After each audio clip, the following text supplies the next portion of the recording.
Hello and welcome to this commentary for Jurassic Park Chaos Island.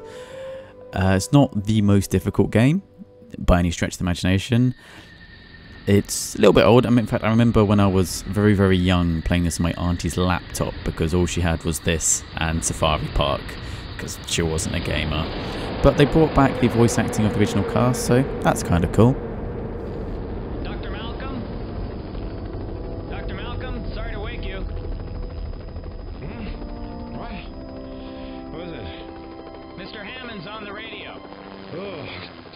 Stepped out. Too late for that, old boy. I've got too much invested in this mission. So how's the team holding up? Well, Eddie's too nervous and Nick's too confident. I'm not sure which is worse. Great. Splendid. Listen, Ian. We're having a bit of trouble reaching Sarah on the island. See, John, it's starting already. Nonsense. Unpredictability. You overreact. Total chaos. Ian, she's fine. Just collect the specimens, document your observations. And stay off the menu? Get the DNA serum. Think of it, Ian. It's possible something really has survived. Yeah, well, let's hope it ends up being us. Don't worry. This time I've taken every precaution. Spared no expense, you know? What could go wrong?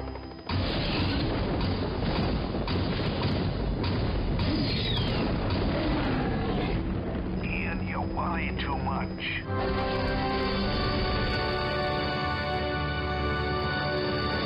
So as a kid, I was known as the Dinosaur Boy, and I can only imagine that games like this only helped contribute to that. Well, that's a nice screensaver, Eddie. Now, can you stop fooling around? Will you be patient? Just watch. I've tied this into the satellite global positioning sensor. Give it a second. What am I looking at? That's me, that's you. I'm the one waving my arms.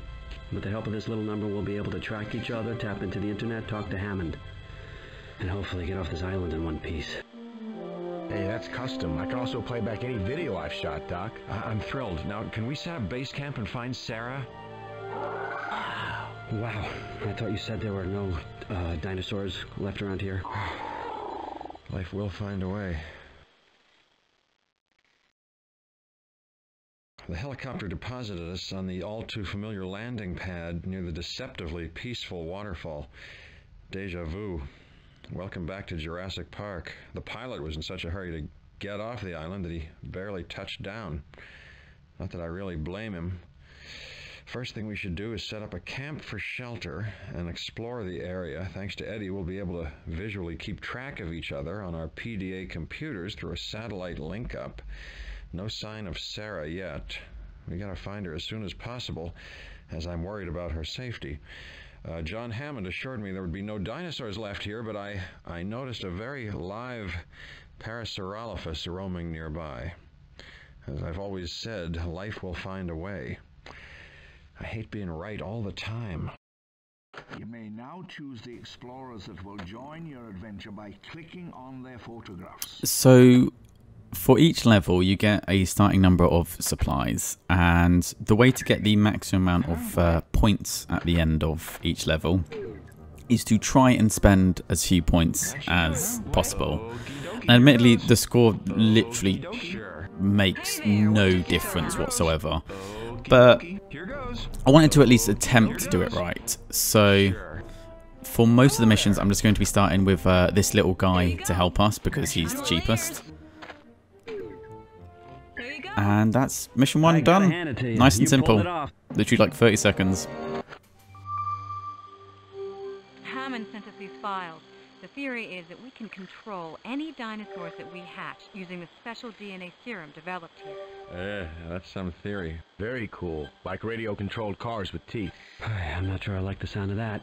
Listen, Sarah, I came across some fresh tracks this morning. Hey, Hammond's coming online. Hello there. I see you found one another. Hello, John. We were just going over the info on the serum. Excellent, excellent. But once you find it, get to the pier on the far side of the island. And from there, the freighter will take you to Isla Sorna. Good luck to all. Hammond, over and out. Okay, let's get moving. Sarah, the tracks I found were human. We're not alone on this island. According to Hammond, the scientists at InGen were developing a secret DNA serum by which they could actually control the dinosaurs they hatched. The formula was left behind when the park was destroyed. I remain skeptical, but Sarah can't wait to find the serum and test it out on eggs that we find here and at Site B.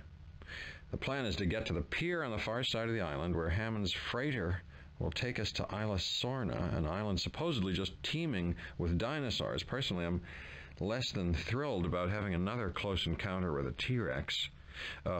One more thing. I discovered some fresh tracks. Human tracks. We're not the only ones here. So, this game, with it being so old, as far as I'm aware, is classified as abandonware. Which means if you are interested, I know it just looks so riveting, then you can download it and play it for free, and I'll make sure I put the links to those sites in the description. And I'll be the first to admit that it's a very basic game, very old, very dated, and probably the only reason that I like it is because I have very fond, nostalgic memories of it, being around my aunties as she would babysit me. So if you remember this game, maybe you like it. If you don't, then you're probably like, what the fuck is this? But you have to admit, at least, the fact that they got the original voice cast together. In fact, I'm pretty certain there was like a contract in those who were involved in Jurassic Park 2 that meant that they had to voice this game as well.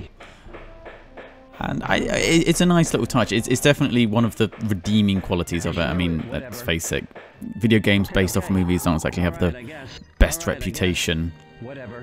But there are two major factions as we go along. So we'll have... It's basically a very simplified RTS game. So we can build base structures, and the main opponent we have are these hunters.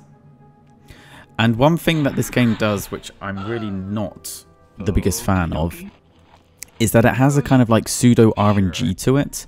So sometimes when you're attacking something, you will miss completely, or the damage you do will be like kind of randomized. You could do a little bit of damage, you could do a lot. And it does make combat very... just... Not what you'd expect from an RTS. You know, you try to avoid RNG as much as possible in games, and having it in an RTS of all things, which is, you know, strategy through and through, is a bit odd. But yeah, whatever characters we don't start with, if we pick up enough supplies, we can recruit them later. And one of my favourites is Eddie, because he can carry the most. Certainly. And see, there's one more hunter here. We're just going to use our two healthy boys to take him out, if we can click on them. I do find this game moves very quickly, and I wasn't sure if it just... I didn't download it properly, because I don't recall it moving that quickly. And yeah, with those taken out, just make our way to the bridge, and mission 2 is done. Fantastic! You deserve a pat on the back.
This is Ian. Do you read me? 10-4. This is Eddie down by the wreck. Everyone's accounted for, but, hold on to your hat. Looks like we have a stowaway. Hi, Dad. Kelly? How did you... Are you alright? What are you doing here? I just thought you might need rescuing. Well, I do. Nevertheless, you're in big trouble, young lady, as soon as I get back there. Ian, this is Sarah. You can play father later. The point is, Kelly's safe. Look, I don't think any of us are safe. We should have some dinosaurs for protection or something. Yeah, you're right. And setting up a few fire barriers might be a good idea as well. Kelly? Yeah, Dad? I'm glad you're okay. The team is weary, but thankfully uninjured. The ship, however, lies broken on the rocks, and for the time being, we're stranded here. Our supplies are strewn from one end of the beach to the other. Worst news of all, it turns out that my daughter, Kelly, stowed away on the freighter. She thought I might need help or rescuing or something. Looks like she was right. She is very headstrong and insists that she doesn't need to be babied, but I'm worried about her. The dinosaurs here are more aggressive. Eddie suggested we build fire barriers to keep them away. We should also try to hatch some compies to use as protection, sort of like attack dogs or attack chickens. In the meantime, I'm glad we're all safe, especially Kelly. So one thing that or one aspect I've always found a little bit weird about this, not weird, but just limiting. The AI, as you can probably imagine, is not the most advanced thing in the world. So as I understand it, you can create these fire barriers, and they're meant to keep away dinosaurs, but they don't usually work, to be honest. But usually the dinosaurs will just end up attacking them anyway. But we're at the beginning of the game, and one thing that's a little bit nice in continuity is any eggs that you get from previous levels will carry over to the current one, so you can stock up a little bit. Unfortunately, we don't have the most useful dinosaurs at the moment. But for some strange reason, Parasaurolophuses can actually do a little bit of damage. Compies, as you probably expect, are not considerably that useful, but it's part of the objective, so we have to do it. Now, one aspect I did really like as a kid, because as I've said, I was the nerdy dinosaur kid. I used to bring all these dinosaur books to school, and I was just so fascinated by them, is that the dinosaurs that you hatch and can control, they are healed by whatever their natural diet is. So Parasaurolophus, obviously they're herbivores, so what you can do is you can get them to eat trees, and doing so will replenish their hit points. And it's not just a case of giving them more health. There's actually a few areas in some of these maps which are completely off limits because there's vegetation in the way. And so the way to deal with that is to eat your way through, basically. And I always quite like that. It's a nice little aspect to it that they didn't have to put in. There's a Pachycephalosaurus here, which we're going to take out because otherwise it's going to start attacking our guys as we walk past. But as we can see, Pachycephalosauruses are actually quite dangerous. They do a pretty sizable amount of damage. In fact, it almost took one of our Parasaurolophuses out. So we're just going to get our group to basically gank these guys, take them out. And the tents that we built in the very first mission essentially are like healing tents. So any people that you put in the tents will slowly heal up. They heal up naturally, but it's very, very, very slow. So that's a quicker way of replenishing them to get them back in the fight.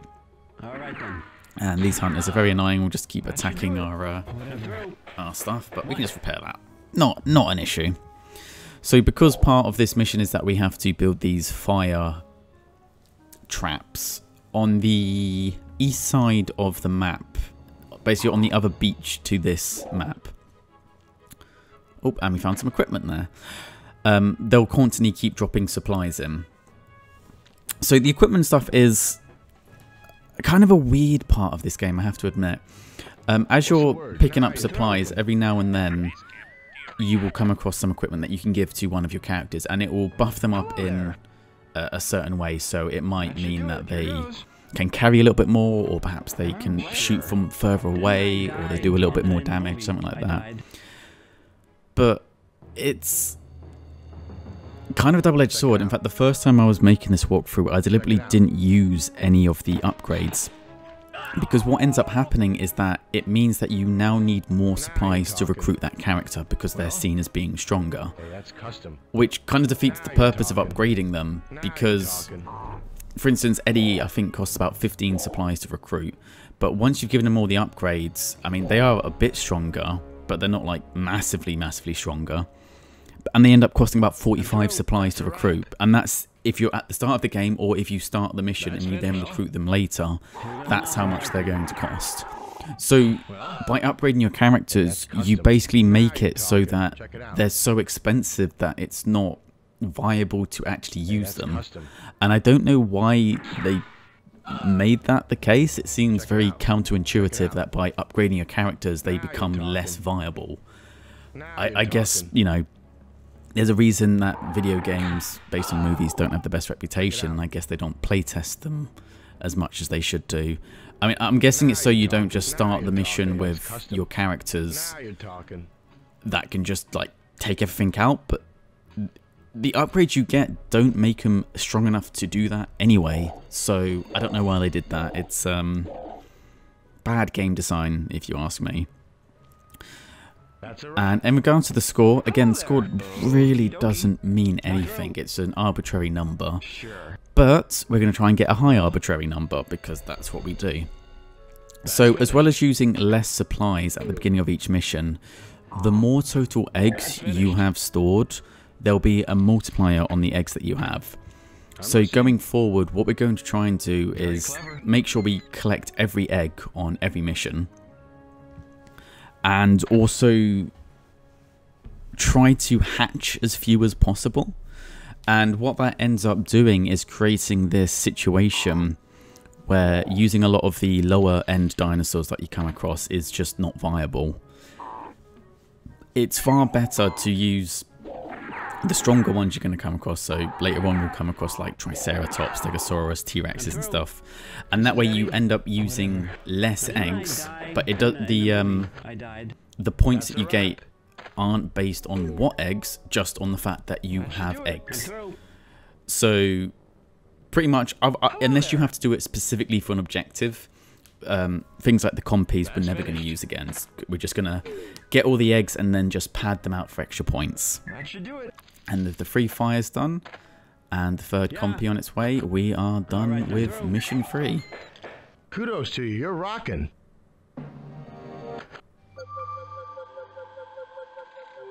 No Hammond yet. I'm gonna keep trying. Okay, though, Nick, you're hooked in. Submitted for your approval. Nick Van Owen's prize-winning documentation showing the ruination of the fragile environment. Welcome to Disaster Park. You know what? That is not funny. Does he have to do that? Nick, who are those guys? I hacked this email transmission this morning. Check it out. To the engine board of directors, operation is underway. Removal of all dinosaurs from the island should be completed on schedule, awaiting next airdrop. Regards. Ian, we've got to do something. Okay, listen, I'll just run over there and yell, hey, you guys, cut it out. Excuse me, I would just like to point out that we are very low on supplies, and they look very well equipped. Then we'll just have to get to those airdrops before the hunters do. Okay, but I just hope you can run, because those jeeps are very fast. The rumble of cargo planes overhead awakened us. Airdropped supplies landed someplace in the nearby jungle, presumably intended for the men we've come to refer to as the hunters. Nick got some footage of these hunters running down dinosaurs in their jeeps and generally trashing the landscape. It appears they were sent here by InGen to repossess what they consider their property. Taking these prehistoric creatures off the island is a huge mistake, but I don't know how to stop them. Our supplies are dangerously low, and these corporate mercenaries are much better equipped. You choose the Explorer.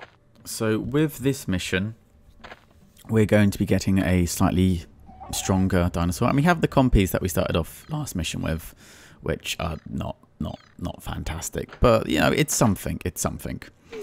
And I find usually, as is the case with a lot of RTS games, it's better to build your camp near where there are supplies rather than going out of your way to bring the supplies to them. So rather than building our camp where we start, we're going to go up a little bit first and start recruiting a few more people to get the supplies that we need. So just north of us is some Dilophosaurus eggs, and the Dilophosauruses aren't too strong, but where they come in handy, or I should say that they get killed quite easily. They're very fragile, but where they come in handy is the fact that they have a ranged spit attack. Now that's one thing that's always kind of pissed me off, admittedly, is a lot of the knowledge people seem to have with dinosaurs is based upon the Jurassic Park movies. And I have a lot of respect for the original movies, because when the first Jurassic Park came out, interest in dinosaurs had almost completely waned, and it helped to reinvigorate them. And yeah, we're just going to move these Dilophosaurus up over here, and we can basically take these jeeps out without getting hit in return, because apparently, although they have guns on the jeeps, they're really bad shots. So yeah, we can take them out by using the river.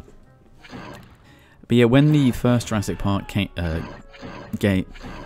Jurassic Park movie came out in '93, a lot of the interest in dinosaurs had kind of waned at that point. And the movie coming out, which was based off the novel, which I would recommend reading. I remember reading it actually when I was on holiday as a kid, and the sun ended up making all the glue from the book fall out, and so I just had pages scattered, and I was trying to figure out what goes where. But it kind of reinvigorated interest in it. So the velociraptors that they use in the movie are, as I imagine most people know now, are a lot smaller in real life. In fact, they're more like turkey-sized. And the Dilophosaurus in the movie, and it's explained a little bit better in the book, I'd say. The Dilophosaurus, they mix them with frog DNA, and to basically complete parts of the genome that weren't fully completed. And this was back, I'm pretty certain the book came out before the human genome was... In fact, yeah, it would have done. The book came out before the Human Genome Project was completed. So obviously our understanding of DNA and everything wasn't as up to date as it is these days. And the explanation is by combining the Dilophosaurus DNA with that of I believe a poison dart frog or some kind of amphibian which had poisoned them. That caused a mutation, which is what gave them their gills and allowed them to shoot venom. In reality, Dilophosauruses were never able to shoot venom. There's no evidence that they were capable of doing that. And they also didn't have these frills on the sides of their necks, which again makes for a very cool scene in the movie. And I can kind of forgive it for it occurring in the movie and in games because, well, the explanation is there. They've genetically augmented them, so that's why they are this way. But it seems to have kind of leaked into pop culture. I personally don't play Ark Survival Evolved, but I have quite a few really good friends who are obsessed with the damn game. And I noticed that the Dilophosauruses in that game, because it's become almost like, again, part of pop culture, it's become part of the zeitgeist in humans, the Dilophosauruses shoot venom. But there's no explanation because they weren't genetically augmented. You're on an island with these dinosaurs. So they shouldn't be able to do that.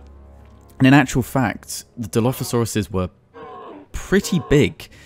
I always joke, basically, if you took the size of the Velociraptor and then the Dilophosaurus in the first Jurassic Park, which would have had to have been a juvenile, a very young version of it, and swapped their sizes round, that would be more accurate to what they actually were. Dilophosauruses are like, I think like 8 or 9 feet tall, and they do have these crests on the top of their head that you see in the young versions, and they were just very big, pack hunters. They were what you would expect from velociraptors, or perhaps less well known like a Ceratosaurus or something. They were big killers, whereas the velociraptor obviously is kind of known as like the ultimate hunter, is a lot smaller than what we see in Jurassic Park, and it's why I absolutely hate the new Jurassic World movies. Hate them. I can forgive the old movies because, you know, we didn't have the knowledge back then. But the new ones we do, we know that velociraptors had feathers. We know that a lot of the dinosaurs had feathers. But the image of a velociraptor being kind of like a scaly lizard is so imprinted into people's minds that rather than make it realistic, they're much more interested to going back to a design that's classic and trying to cash in on that nostalgia. And I despise that, because Jurassic Park, there was a time where it promoted further research into paleontology and dinosaurs, and now it's kind of done the opposite. Like, it's now deliberately putting, I wouldn't say information, but it's putting imagery out there and ideas of how dinosaurs should be that we know are wrong, but they don't care anymore. It's not about the wonder. Like, can you imagine when you first saw Jurassic Park and you see the Brachiosaurus in the background, it's playing the, you know, it's like this wonder. And even now, it's been like decades since that movie came out. I think it came out like 93. That image still holds up. But the new ones, I'm ready. Like, what have they got going from? They're just generic action movies. And I do apologise to turn into a rant about the state of the Jurassic Park franchise, but it pisses me off to no end that what at one point inspired research is now actively damaging it, you know? But anyways, we've taken out all of the enemies now. The only thing we need to do to finish this mission is to upgrade one of our characters to be a little bit faster. What we're going to do instead is, well, we're going to make sure we have all of our all of the eggs on this map, and we're going to pick up a few supplies and then upgrade our characters a little bit first, because the second we upgrade someone's speed, it's going to finish the mission. So I just want to make sure we collect everything first before we end up finishing, and got a little bit of a traffic jam here. So just send him up. And yeah, this is quite useful if you do want to pad the characters out. Again, I said it's kind of counterintuitive. That said, there's a couple of levels on this game which will automatically start you with several of your characters. So it can be beneficial in that regards to do that particular mission, because that one's probably one of the more difficult ones. It's not really a difficult game, but if there are challenging levels, that's one of them. So we're gonna basically just use one of the research assistants for almost every mission, but we're gonna upgrade all of our characters to make that particular mission more easy to do. So, oh, and yeah, there's a bit of a glitch there. So we're all done. Upgrade one of our characters, and we are finished. So hard. I agree that the shipwreck was unfortunate, Ian, but you seem to be getting on all right. Oh, yeah, we're all just dandy. Get us out of here, John, now. It's not that easy, Ian. There are other factors involved. You mean like those hunters from InGen? What's going on here? I thought you were InGen. Well, I was. They took it away from me, and now they're going to pillage my island. There's too much invested to back out now. The mission continues as planned. Hammond out. What a knob. Dad, those huntermen, they've cornered a bunch of Parasaurolophus. Yeah, Parasaurolophus. Sarah and I both saw it. They're cut off from their water supply. It's serious, Ian. The ones that weren't succumbing to the heat were being picked off by the hunters. What are we gonna do? I guess we're gonna herd some dinosaurs. Finally got through to Hammond. He refuses to take us off the island until we safeguard the dinosaurs and their habitat. Great. Who's gonna safeguard us? Can't help feeling that this has more to do with saving John Hammond's reputation than saving these rare species. On the other hand, I can't deny that we're needed here. The hunters have cut off a herd of Parasaurolophus from their water supply and nesting grounds. If we don't find a way to move them out of harm's way, they'll die. So this mission, as I've alluded to earlier, this mission can be a little bit difficult because, well, not even difficult, I'd say frustrating is probably a better way of wording it. Purely because the AI in this game is not the best. So trying to herd enemies towards lake, hoping that the AI doesn't just completely bug out, it's not fun.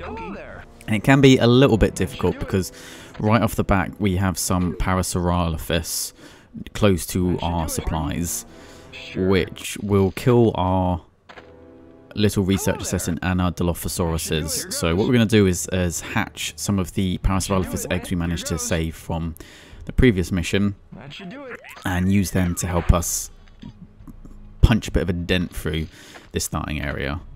We're going to make one fire trap and hope that that kind of takes serves as a means of keeping the enemy dinosaurs away, but as I mentioned before, the AI is a bit fucky, so it doesn't always work as it's meant to.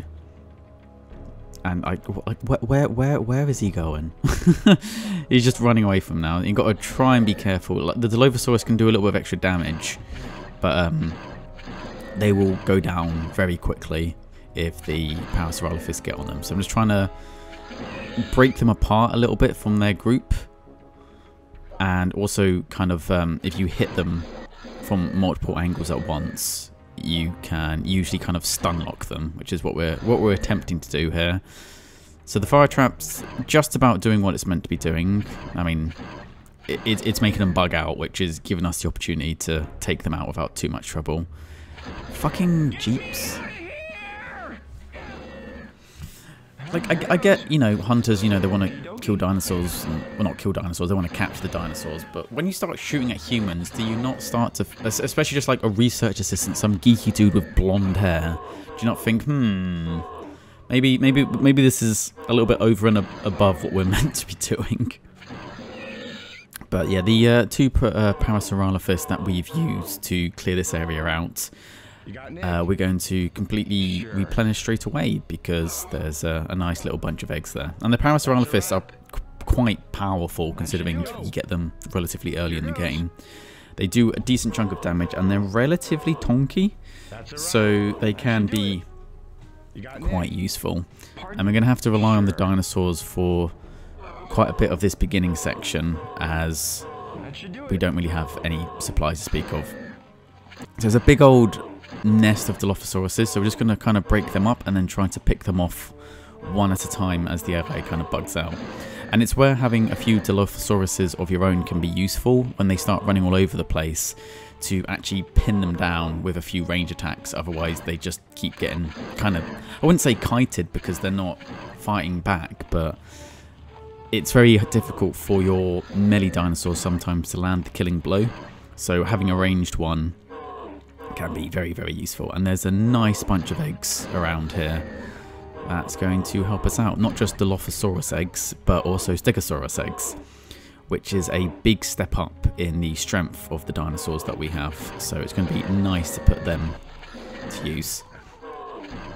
And theoretically, if the AI doesn't completely bug out, we could just destroy that wall up at the northeast side of the map, and that alone is enough to make a bit of a way for the Parasaurolophuses to, I should probably just say para, that's what the game does, rather than say the full name every time.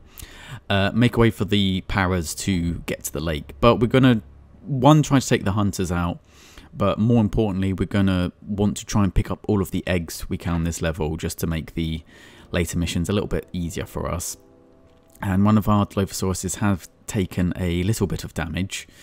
And unfortunately with carnivorous ones, the way to heal them is to attack targets. You know, as you imagine, if they're carnivorous, they need to eat or spit. But it's, you know, spitting will heal them slightly. I think a bigger problem with this mission is the fact that we don't have many supplies to speak of. so we don't have too many hands to actually pick the eggs up that we need. But fortunately, and for reasons best understood by the dinosaurs themselves, the Stegosauruses don't seem to really guard their eggs on this map all that much. They're up on that kind of ridge up top, and they have the eggs down the bottom here. They're not doing a very, not being very caring parents, absentee father and all that. But it does give us the opportunity to have the dinosaurs that we need without having to put ourselves too much in harm's way. So that's beneficial. And the Dilophosaurus, I mean, they're at, if we're going to try and take the main camp on, they're actually at risk of being taken out. So we're not going to be putting them too much into harm's way, especially one of them has already been quite injured. Whereas the Stegosauruses, as you can probably imagine, are absolute beefcake tanks. So they should be able to lead the charge relatively well. They're not as strong as the Triceratops that comes up later. I always thought there's a little bit of favoritism going on there. There's a game I'm very, very fond of, 2003 Jurassic Park Operation Genesis, where you basically make a park. It's basically theme park world, but with dinosaurs. And Stegosauruses are classed as a 4-star dinosaur, and Triceratops are classed as a 5-star dinosaur. And it's like, hang on, I actually prefer Stegosauruses more than Triceratops. That's a bit of favoritism going on there. Fucking overrated three-horned bitches. But fortunately, as we've seen, whenever you come across dinosaurs that have a white collar on them, those are wild dinosaurs. And the hunters and the wild dinosaurs do fight, which is, I think, quite nifty for a game this old, that they do have infighting of a sort. Because it would have been very easy just to, you know, just to make it so they never attacked each other. And I get so frustrated with games like that, where the idea is, oh, these two factions are fighting, but you'll never actually see them fighting, you know. So there's a few supplies up at the top side where the Stegosauruses are. So we're just going to send Sarah in because she's quick, and so hopefully won't get in trouble. And that's basically saying we've come across some supplies with an upgrade, but we don't have any team members available to make use of said upgrade, probably because we've upgraded so many. And yep, the camp's taken out, so the Paras make their way to the lake. Like a pro.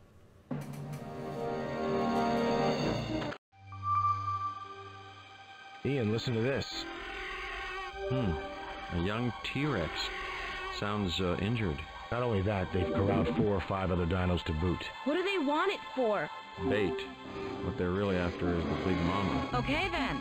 Who's up for a little search and rescue mission? You can't be serious. Completely. Nick, let's get some gear together. Way ahead of you. I'm ready. Let me get this straight, Sarah. You want to sneak into a heavily guarded camp, snatch a baby T-Rex, and bring it back? And release the other dinosaurs as well.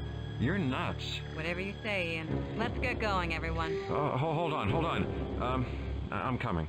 Oh, nicely handled, Doc. The hunters have caught a baby T-Rex and are using it as bait to lure the adult female into captivity. They also have several other species caged close by. I still can't believe they're foolish enough to attempt taking live dinosaurs off this island.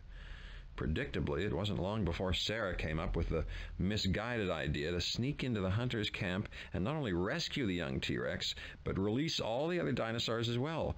I told her she was crazy, but I was outvoted. Having a headstrong scientist as a girlfriend so can have its not only is this drawbacks. based a little bit obviously on the movie, but this is the only mission that I cannot do by starting with a research assistant. And the reason for that is that you get attacked quite early on by hunters. And as I've alluded to before, there's kind of like an RNG basis to the gunplay.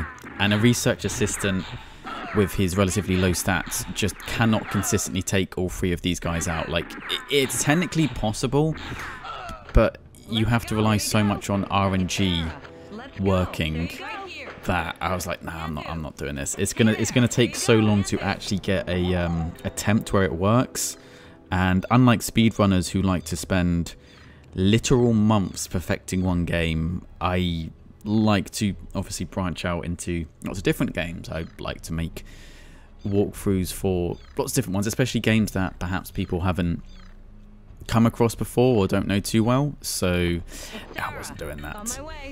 And this mission is almost, I guess, almost like a stealth mission. But saying that, the reason I want to pick Sarah is she's very fast, so she can just fucking run past most of the problems and not have to deal with them.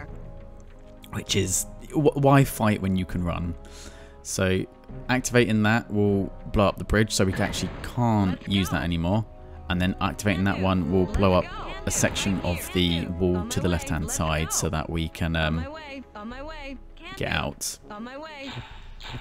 And where this mission definitely gets tricky is trying to collect all these eggs. I'm going to try and, yeah, fortunately the wild dinosaurs will attack the hunters. So obviously trying to get these eggs is not the safest thing in the world. And if we were to rescue that baby T-Rex, it will finish the mission. So what we're instead going to do is leave him caged up for a second and grab what eggs we can. So we can do a couple of few round trips. Again, another reason why we pick Sarah, because she is the fastest.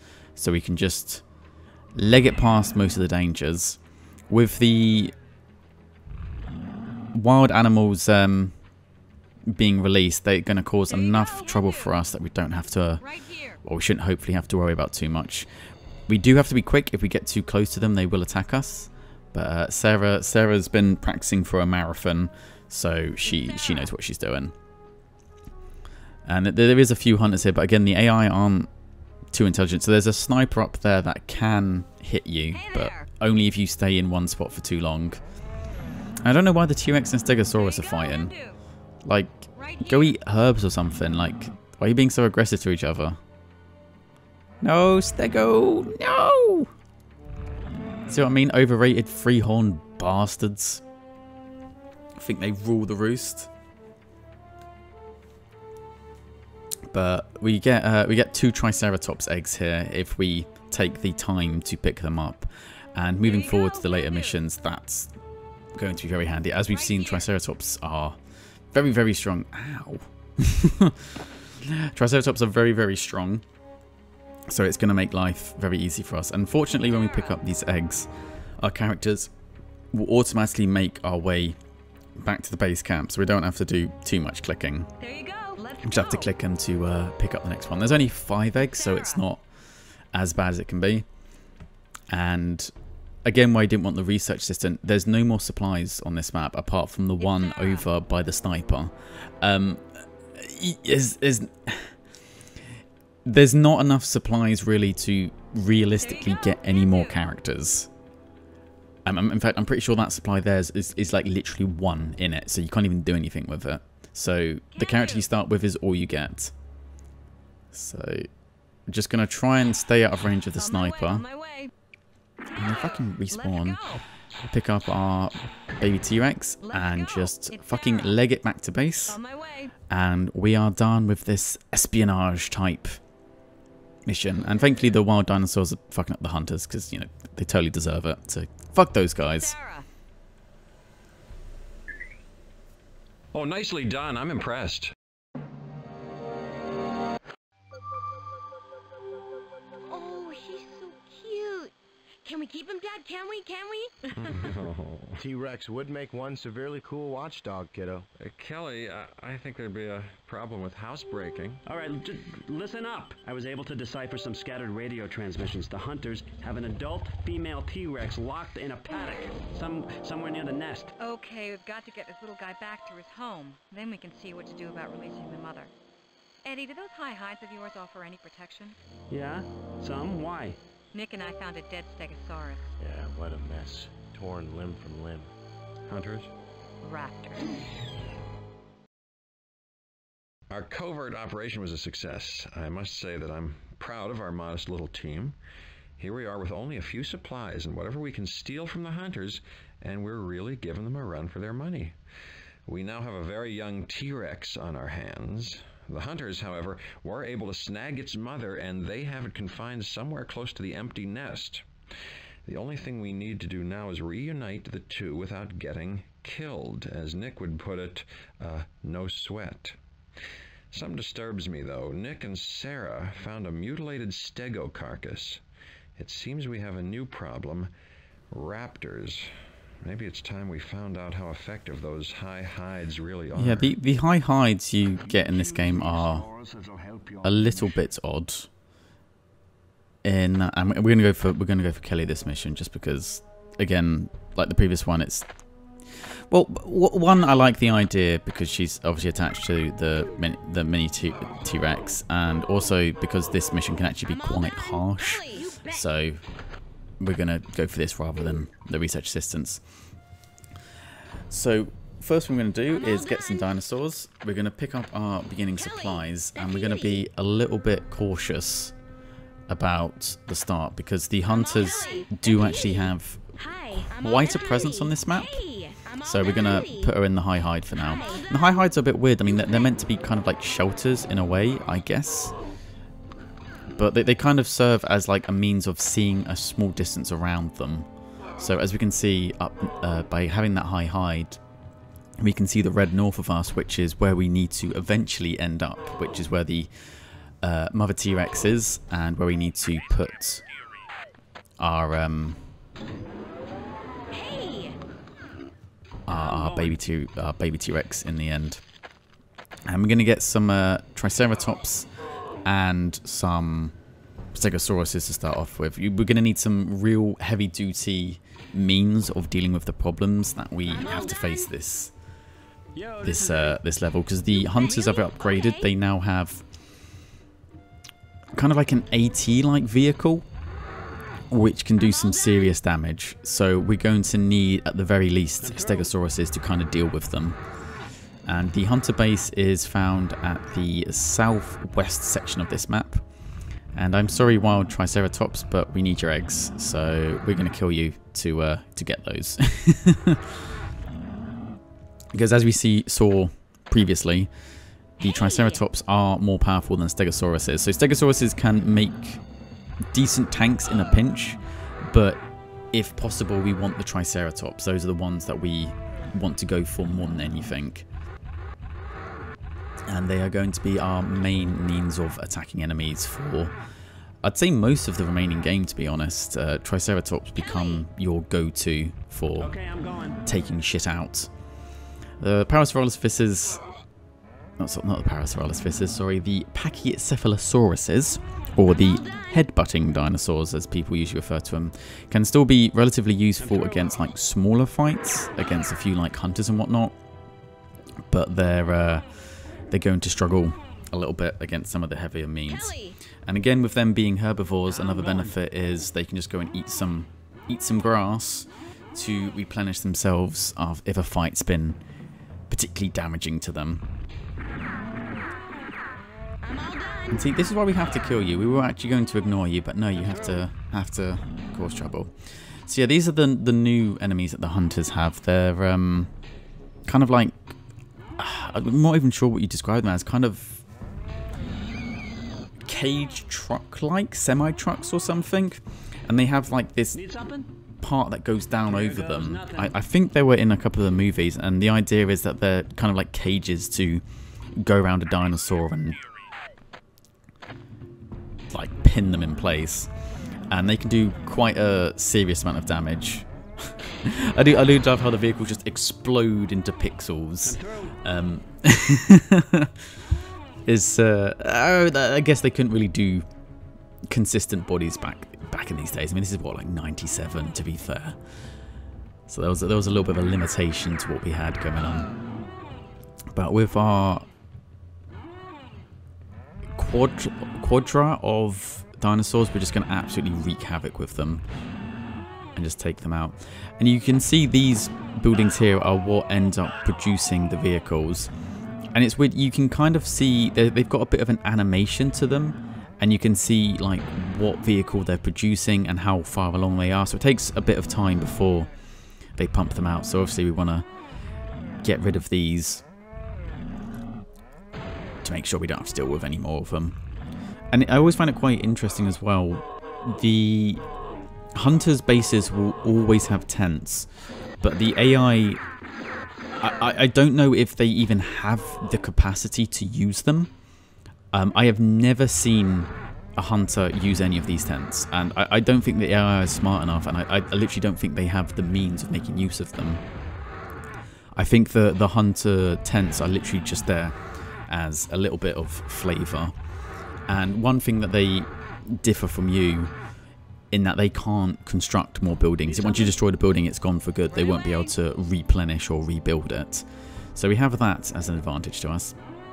So we're just going to eat our way through this little bit here because there's some eggs up here that we are very keen on getting our hands on. So we're just going to eat our way through the shrubbery and send our little Pachycephalosaurus watchdogs or pack dogs to take them out. Now, as the intro kind of alluded to, there is a big section of tall grass. Don't go into the tall grass! Which is absolutely teeming with velociraptors. However, the velociraptors really aren't the biggest threat. They are very, very aggressive. But against Triceratops, they really don't stand much of a chance. Although they tend to be the second last dinosaur dinosaur eggs you come across right before the T-Rex, they're not actually all that useful. They are, I would say, comparable to Pachycephalosaurus actually, maybe a little bit stronger. But I mean, Triceratopses and Stegosauruses are going to serve you far, far better. I mean, they are quick, so they've got that going for them. But in a game like this, where there isn't a huge amount of strategy, what you want is raw health and raw DPS. And the Velociraptors just don't provide that. They become just a common enemy, really. So they're not as exciting or as threatening as perhaps they could be. But they are usually quite new. What the hell is that one doing? I'd say the biggest threat of the Velociraptors, as you can see here, is just trying to actually click on the damn bastards because they run around so much. So there's just a couple left. So we're just going to send our Pachycephalosauruses to take them out while our bigger boys have a well-deserved lunch break to replenish some of their health. And with them taken out, most of the way should be cleared so we can actually get our baby T-Rex up here. And one thing you want to be quite cautious of is, although one of the objectives is to free the mama T-Rex, in doing so, she will attack. Like, she's not grateful for you for rescuing her. She will absolutely just start eating anything and everything nearby. So what we want to do is deliver the baby T-Rex first and then release the mother T-Rex. That way, the second that we release the mother T-Rex, the mission is going to be over, and we don't have to worry about retribution from the dinosaur we tried to help. Because, yeah, releasing a T-Rex, what could possibly go wrong about that? So yeah, we have our baby T-Rex in the nest, and also tells you, because each one of the dinosaurs have a different looking nest, so it also kind of tells you what the T-Rex nest looks like. And let's just take this corner section out, and we are done. All right, stunning victory.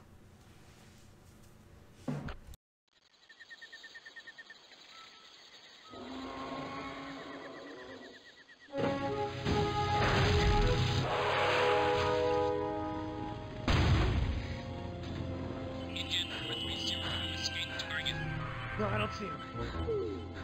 We lost him. Go, let's go! Why aren't we moving?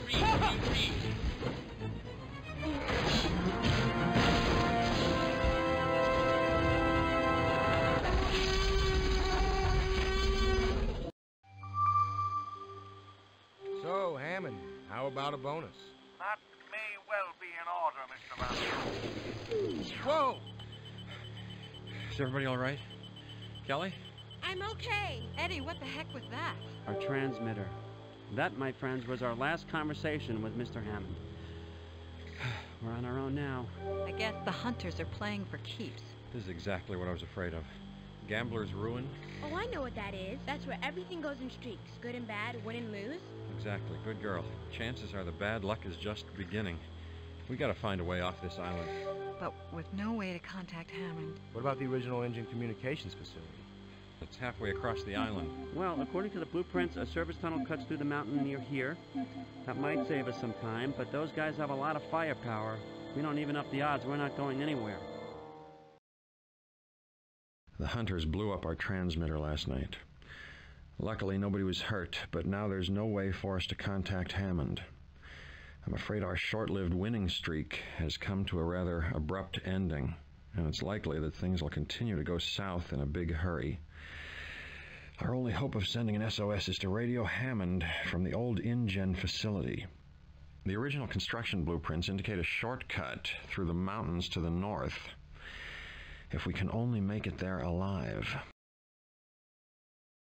So at this point the hunters have upgraded yet again. Rather than just having the jeeps and the contraptions to take out dinosaurs, they also now have tanks. And fortunately, to help deal with these tanks, they start us with a Stegosaurus. However, whichever survivor you first choose can be a bit of a risk of just getting overwhelmed, which is why we try to create these buildings when they come in, because while she's constructing buildings, they can't actually harm her. A cheeky little way of getting around them. And because we went through the effort of making sure we had Triceratops in, or collected Triceratops in previous missions, we can actually start relatively quickly with a few of the larger dinos. And it's one of those aspects about an RTS game like this which I think gimp it a little bit. There's a little bit more continuity than most RTSs, and you know, you have your base building, etc, etc, but the levels are designed, I think, more for a narrative purpose than necessarily for a gameplay purpose. Obviously, you have a few maps, a few eggs here and there to help on different missions, but when you can just start each mission with a bunch of dinosaurs that you've collected from a previous one and then just brute force your way through, it kind of limits how much strategy is involved, unless you were to argue that the strategy of being conservative with your resources is the case. But I think nowadays with RTSs we're so used to each mission being like an individual mission, you know, with a little bit of replayability. With this, that's not the case. You can't select which mission you want to replay. You can only follow a save file. I'm just gonna pull the Stego out. He's taking a little bit of damage. You can only replay a save file that you've made. So obviously that would take into account whatever eggs you do or do not have, as well as whatever upgrades. I guess was more the case back then. Obviously nowadays we're more used to episodic missions, again for the replayability. There's not many RTSs or strategy games that I know of that don't allow you to replay missions, and specifically, you know, don't start in the same way each time, so you can do that. But it's just the way the things change. So these tanks can be very brutal, as you can imagine. Even surrounded, they managed to almost take out one of my Triceratops. So we're just going to retreat the weaker ones out to go and heal up, while we have our stronger boys go and take out the threats. Yeah, tanks are a big problem, as you can imagine, because I mean, even if dinosaurs, like theoretically, if dinosaurs were to exist, how would they be able to do anything to a tank? Like, it's metal. Like, even if a Triceratops charged at it, like, Yo, this is Eddie. They maybe you could damage the tracks, but you would never be able to like get inside and hurt the people inside. Surely, it's one thing I always, again, going off on a tangent to rag on the new Jurassic Park or Jurassic World, sorry, movies. One of the major plot points of Jurassic World was that they were training velociraptors to. I mean, you had Chris Pratt, who was kind of like training them and was kind of like the pack leader. And then you have generic evil military man come in saying, oh, how useful would it be if we had velociraptors in the military? And it's like, I'm just sitting there thinking, not very at all. There's a reason we don't use horses anymore, we use jeeps. There's a reason we don't even really use dogs anymore. I mean, the only time you would use dogs nowadays is part of like police units and for like sniffing drugs and whatnot. You don't use them like you used to in World War II as like actual pack like hunters. There was I think there was a really brutal case in Russia, or several cases, where they used to strap explosives to animals and train them to run under the tracks of tanks before detonating them. So even in World War II, their best use was as kamikazes. Like, what the fuck are you gonna do with a velociraptor in a real war? And they like to do this thing where it's like, you know, you see these packs of raptors and they're just taking out lots of military men with machine guns. It's like, fuck off. Bollocks would that happen? Like, do you use lions in warfare? No, you don't. Why not? Well, one, you can't control them. Two, even if you could control them, lions are scary. You shoot one, it's gonna run away, or at least limp away. You shoot one several times, it's dead. It's... And, I mean, even T-Rexes, I mean, they're these great big lumbering things, but, like, you have elephant guns. Like, people hunt elephants. Like, you have the weapons capable of taking something like that out. I mean, and people seem to be under this misconception that when you come across, like, a big dinosaur, it's just this ruthless killing machine, and that's not... Oh, my God, I'm so supposed to go there. That's not the case at all. Animals are still... Dinosaurs as well are still instinctual. They're going to try and go for easy prey. If a prey shows resistance and starts, I don't know, firing a gun back at you, doesn't matter if you're a T-Rex. If you're at risk of being wounded, you're going to try and mitigate that risk. Like, it's not going to get... If you start firing at a machine gun at a T-Rex, it's not going to keep running at you. It's going to leg it. It's not interested in sticking around, you know? And the idea that you could somehow make, like, a pack of velociraptors in any way useful... Like, for what? Hunting people down? You have UAV drones now. You have satellite imaging. You have aerial craft.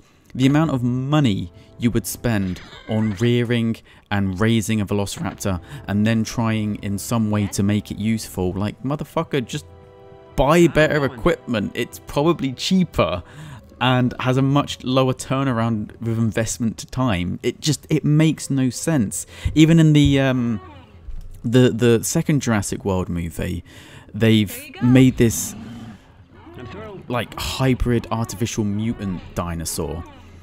And first of all, that's one reason why I didn't care. It's like this whole idea, oh, people got bored of seeing dinosaurs. Mate, people still haven't got on board of seeing lions. You honestly think people are going to get bored of seeing dinosaurs and they want to see some fucked up mutant you cooked in a lab? Bollocks. I don't want to see, like, some freak show. I want to see animals that actually used to live back in the past, you know? And then in the sequel, they have this fucking laser gun. And it's like, oh, point this laser gun, and whatever you point at, this raptor will tear it apart. It's the ultimate killing machine. It's like, do you know what else you could do? You could just shoot him. In the time it takes you to paint the target with a red laser sight, to then get an animal to go to said red laser sight and take it out, you could have just shot him. It would have been far quicker. Like, the time you're taking to paint them with this laser sight, you would have turned around and shot you back. It's so retarded. I miss the days when movies... I can't say all movies, there are still some good ones out there. And I know there's been shit movies throughout history. I'm not going to be some boomers like, oh, they don't make them like they used to. But why do people fall for shit like this? It's so retarded. If you engaged your brainstem just a little bit, you would see all of the flaws. But people don't want to. They just want to turn off their brain. And it just drives me mad. Anyway... I've kind of just ranted over this level. Wasn't too much to say other than we have a few extra upgrades. So obviously with the electric shed, we now have higher upgrades than what we did previously when we were upgrading a few characters. So we're just going to collect a few supplies to upgrade them and make our way to the pass up here. And we are done.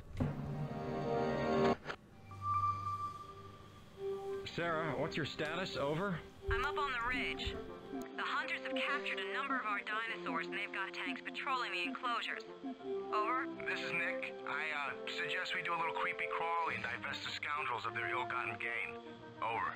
I really wish you spoke English, Nick. You two get back here. Over and out. Eddie, which way do we go from here? Okay, as near as I can tell, we have to make our way across this area called the Valley of Death. The Valley of Death. Perfect, just perfect. We continue our long trek across the island to reach the communications facility. Ahead of us lies a charming little region called the Valley of Death. Gee, I hope it doesn't live up to its name. Nick and Sarah reported the hunters have trapped a number of our dinosaurs and are holding them captive around the vicinity. We'll see about releasing them, but I think just getting to our destination will be a challenge. So, as you might imagine from the briefing we've had so far, there's going to be absolutely no base building in this mission. It's just a mad dash to try and get to the end. Be given 120 supplies to start with, but we're just going to pick one character because I find it just far easier to work with just the single character, because that way you can kind of just like run past a lot of enemies. And that's what we're going to have to do to try and finish this. Try and lure them. There's a few T-Rexes, as you can imagine, roaming around, hence the name, the Valley of Death. As I walk through the Valley of the Shadow of Death. I'm on it. I'm on it. And what we're actually going to do is we're going to free the dinosaurs that we need to, but we're not going to completely free them up, because if we do, they end up probably just getting killed, to be honest. This way, they're still sort of safe, because, again, the AI is a bit cack-handed. And we have a little bit of range to use that. And we're basically, as you can see, our health's healed up a little bit. We're just going to run around and try and avoid the hunters as much as possible. If not, get them to kind of fight the dinosaurs that are roaming around, such as the T-Rex, and there's a few like other dinosaurs. Well, the T-Rex is the main attraction, let's be real. Oh, and if we move quickly enough, he can't actually bite us, because that's exactly how that works. I'm just going to try and shake him off on the hunters. And just keep moving until he's left us alone. If we can get him on the tank or something. There we go. Now we've shook him off. And then he's just going to wreak havoc on the hunters. But now we have a Jeep on our hands, who unfortunately has kind of been retarded and gotten caught. So we're just going to move as quick as we can to complete the objective of freeing these dinosaurs. I don't know why they put that as objective. I'm guessing so you don't just literally just click to the end and just run through everything. And the Brachiosaurus skeleton should be at the north part of this. Again, trying our best not to get caught out. There's a lot of just running away in this mission, since you don't have the means to actually fight things, and just trying to get the enemy stuck on other enemies. So, freed 6 of the 7 trapped dinosaurs. There's just one left to free. I'm just going to... And of course, it's a bunch of useless compies. So, just play Ring Around the Rosies. If you've played any Dead by Daylight, then you should be good at looping enemies around obstacles. Oh my god, go away. Can we just... Okay. He took a little bit of damage, we just take him out. So, free the last one. And then make a mad dash to the end. And we are done with this horrible, horrible mission. Because, yeah, this mission goes sucks and eggs.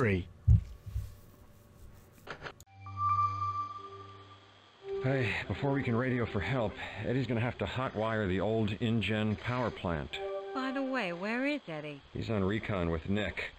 Nick, are you on radio? No, I'm right behind you, Doc. Hey, don't... I wish you wouldn't do that. Sorry, I haven't seen Eddie all day. Dad! They took him, they got Eddie! What? Who's got Eddie? The hunters! They would have gotten me too, but I hid! I hate those guys. We've got to save him, we've got to do something! Kelly, did you see where they took him? Yeah, I think so. Well, listen, you can bet he's going to be heavily guarded. What kind of resources do we have? I saw some T-Rex tracks not far from here. There could be eggs nearby. Great, we're going to need all the help we can get. All right, let's do it. We're teetering on the edge of a very unstable situation. Eddie has been kidnapped, and if it wasn't for Kelly's quick thinking, she would have been captured as well. The hunter's actions have become more threatening and completely unpredictable. I fear for Eddie's life. We must free our friend from the hunter camp and get to the InGen power plant. Sarah thinks we might find some T-Rex eggs around here. I hope she's right. So obviously the narrative of this game is taking a little bit of a divergence from the movie. I mean, I hate saying spoiler, it's become such a meme at this point. If you're playing this game, I mean, the movie's like over 20 years old. If you've not seen it, that's on you. So in the movie, in the process of trying to rescue Sarah, Kelly and Malcolm, who have taken it upon themselves to bring a baby T-Rex back to camp to try and look after it, they get attacked by Mummy and Daddy T-Rex, and in the process of trying to save them, ends up getting literally ripped in half. Something that gave me nightmares as a child. And obviously that's not happened. I mean, I do quite like the fourth wall break. I can speak. When you select Eddie in this game, sometimes you'd be like, I died. In the movie, I died. And I like that. I like the little fourth wall break. But this is mission 10. And obviously our objective is to free Eddie and get to the end of the level. And if, like me, when you were a child, you're playing this level on easy mode, this is the final mission of the game. The only way to play the last two missions is to up the difficulty a little bit. And it doesn't... This mission is unique in the sense that this is the first mission in which you will come across hunter dinosaurs. So not only do you have the wild dinosaurs with the white collars that we come across quite frequently, but you also come across dinosaurs with red collars, and those are the ones that the hunters have. So not only do they have access to jeeps and tanks, they now also have access to dinosaurs. Although that said, they don't usually use very high tier dinosaurs. I don't think they ever use T-Rexes for sure. It'll mostly be like some Pachycephalosauruses and other ones to pad out their numbers a little bit. Nothing too serious. So the fact that they have that technology to help them is not the largest threat going forward. And we do actually have the means at this point to create an enhanced incubator, which means that if it would hatch a dinosaur egg quicker than a normal incubator. But not only does that cost more supplies, as we can see from how quickly we've managed to get together our pack of Triceratops, there's really not a huge amount of time being used as is. It's not something that you're really limited by, and considering the AI is not particularly aggressive at attacking you early on, unlike with certain other RTSs, it's not a situation that you're ever going to find yourself in where you're desperately trying to crank out a dinosaur and you need a few more seconds before you lose the game. It's not going to happen. In all honesty, as you'll probably see for most of the missions I've been doing, I usually just make a base camp and then a nest, and that's more than enough to get you through the overwhelming majority of the game. It's a little bit of a shame because there is quite a few different buildings that you can construct, but I don't think there was enough effort or love or playtesting put in to make sure that it all worked properly. And it's, as I've mentioned before, it's more of a narrative game than an actual game. It's not the best structured or balanced, and the real selling point, I think, is kind of just the voice acting you get from the original cast of the movie. I mean, who doesn't love hearing Jeff Goldblum in any role that he's in? His way of speaking, where he's just constantly seems as if he's thinking about things. He has a very unique way of talking, shall we say, and he's just an absolute delight. I remember I I think he was on a Twitter or something. I don't normally go on Twitter, but sometimes my friends will send me like little messages on it, and it was something along the lines of a lot of times people come up to me and they ask me, oh, Jeff Goldblum, you know, with your storied career, like, what was your most favourite role? And I always tell them, I always reply the same way, which is, how dare you address me? Like, he just seems like quite a hilarious chap. And I don't know much about his personal life, but I think the last thing I heard about him was that he ended up marrying some woman like half his age. So, you know, the dude still got it.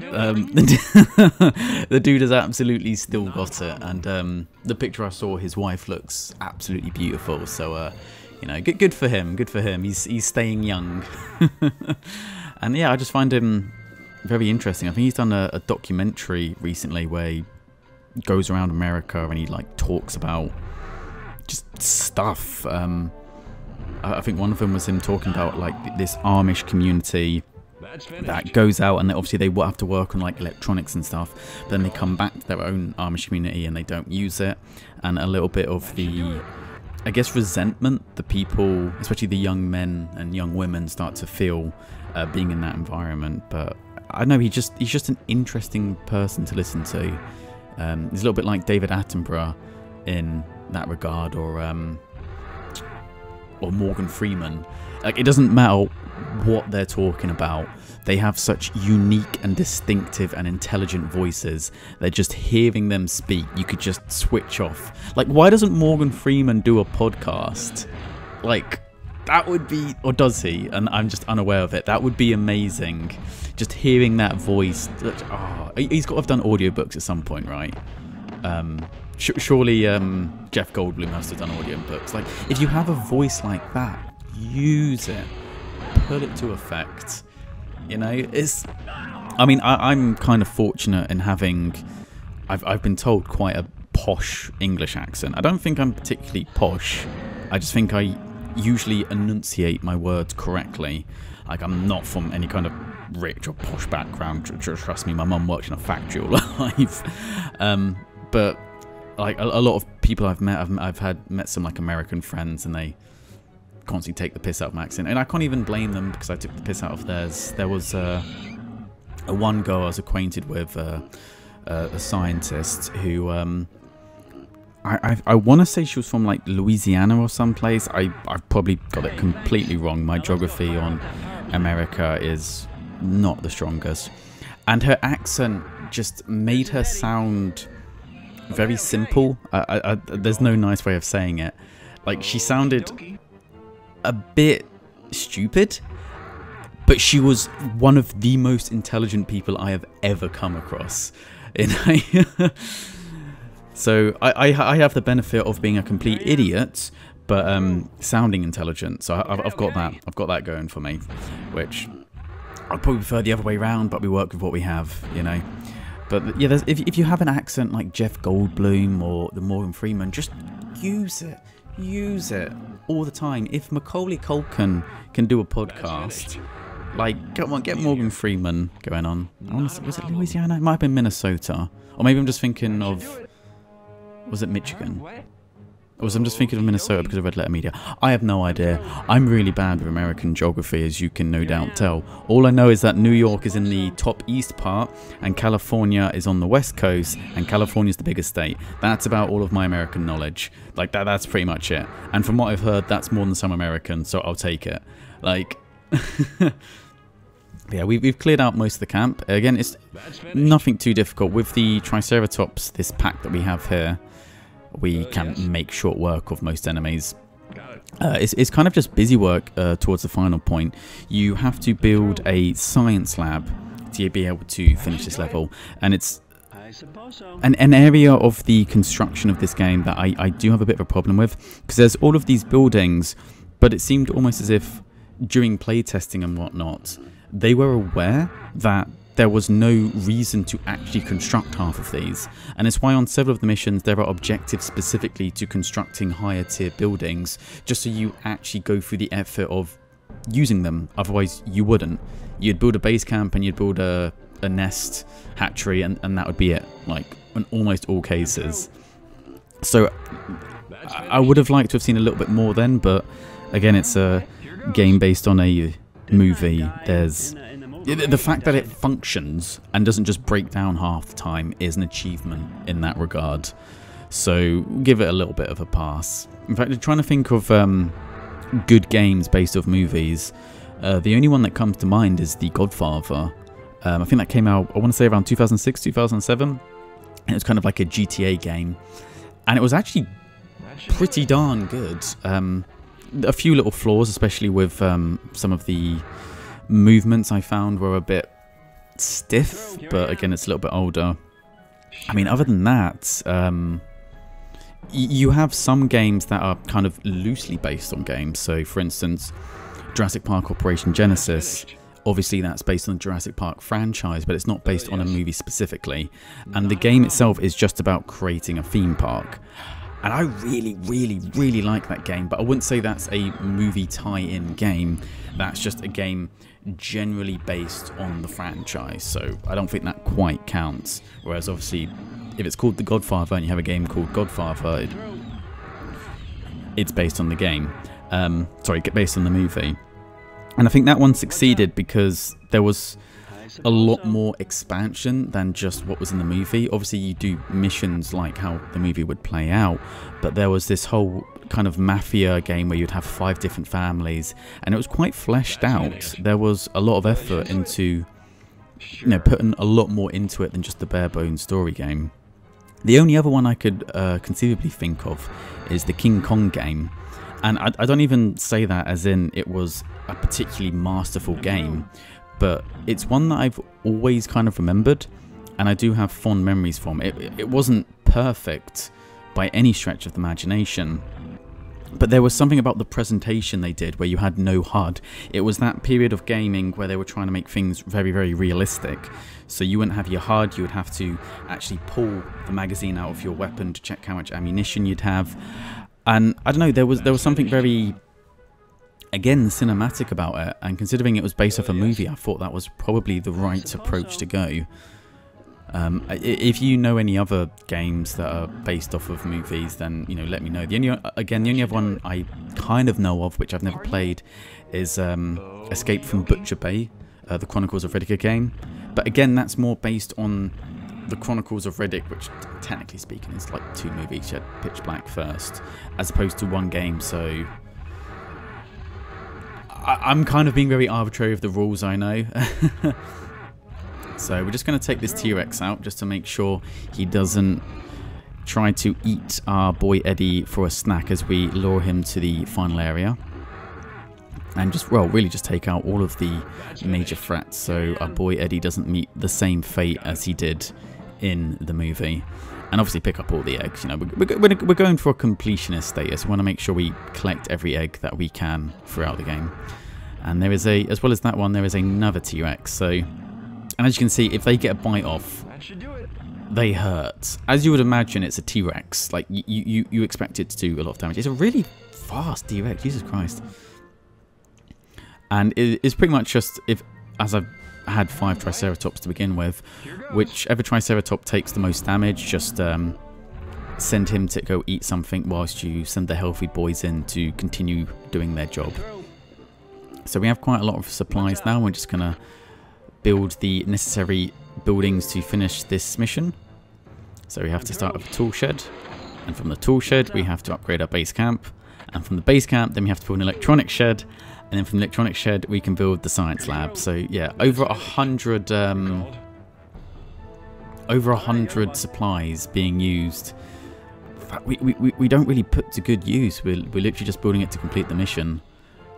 It's a shame that there wasn't more put into that, but I think you're kind of limited in what you can do. I mean, obviously they were trying to go for the idea that you're just a bunch of scrappy survivors, so they didn't want to, you know, have you start cranking out jeeps to fight people. And what else can you do with the dinosaurs? I mean, maybe you could have perhaps built a building which, like, upgrades the stats of some of your dinosaurs so they don't die very easily. And you have a few, like, shelters. I mean, a lot of the buildings are just upgrades of previous buildings, like the tool shed, the electric shed, and then the science lab are pretty much just 3 tiers of a research building. The shelters that you can build are basically just stronger tents. The high hides are tents, but also gives a bit of vision. Like, there's just so much overlap that I just don't think was necessary, and I think they just did that to try and pad it out because they felt they had to. Oh, nicely more than done. they I'm needed impressed. to.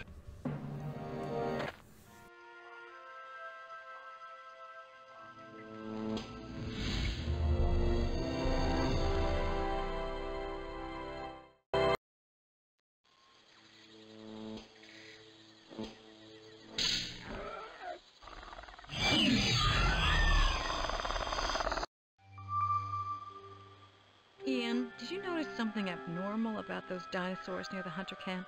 I did. It was like they were only attacking us. Guys, there's something I should tell you about my little visit with the hunters. Oh, Eddie, you didn't. Tell me you didn't. They tortured me. You look all right. Well, they were going to. It doesn't matter. They would have eventually gotten the DNA serum some other way. At least you got the power on.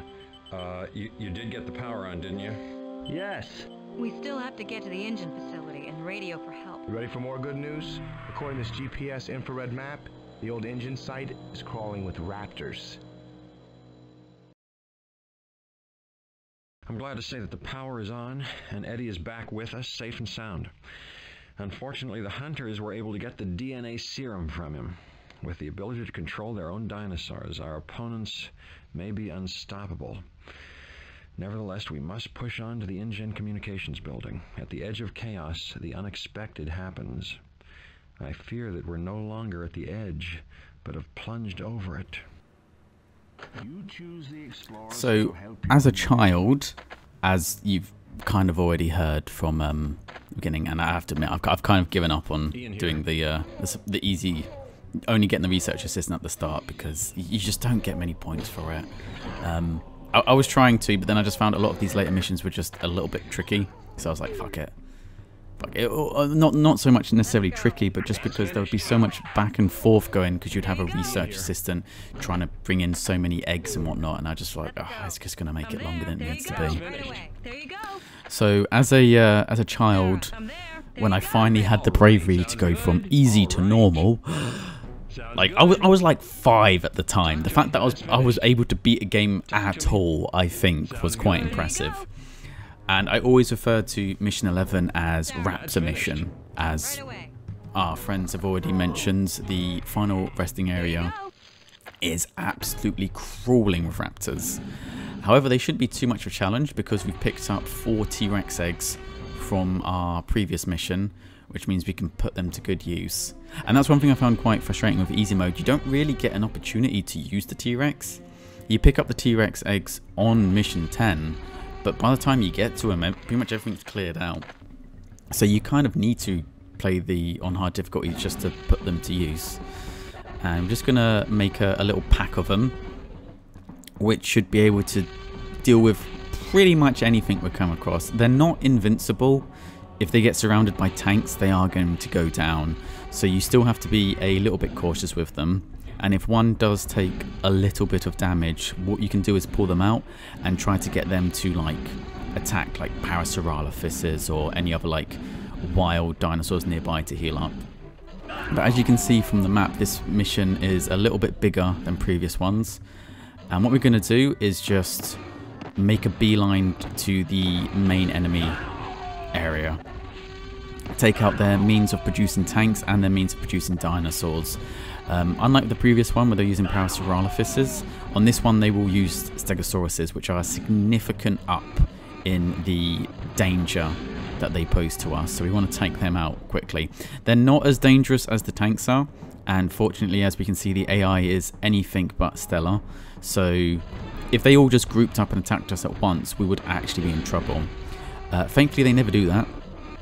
And also, it's never really fully explained how a T-Rex biting into a metal tank is able of healing them. But then again, you could argue eating food doesn't heal you. Like, that's not how... We have bandages for a reason. But, you know, it's a game. It's a game thing. So the stegosauruses are proving a little bit of an annoyance, but once you start attacking them, they tend to scatter, and then you can pick them off one at a time, or at least attempt to if they keep moving. The hunters have 2 base camps on this mission, and you want to take out the southernmost one first, as that's where the largest concentration of threats are. And as we can see, although they can't build more buildings, they are capable of producing more tanks. And you saw some of the hunters picking up supplies just a moment ago. So the longer we leave it, the more resistance we're going to face when we come to take this place out. So we're just going to do an absolute blitzkrieg with our trio of T-Rexes to take them out before they become too much of a problem. And we're just going to keep our humans at home for now. As we saw when we were moving around, there's a few wild T-Rexes. Even with the hunters taken out, there's a lot of threats on this map, and our humans will absolutely just get murder killed if we're not careful with them. So we're going to make sure we take out the overwhelming majority of threats before we actually get them moving along.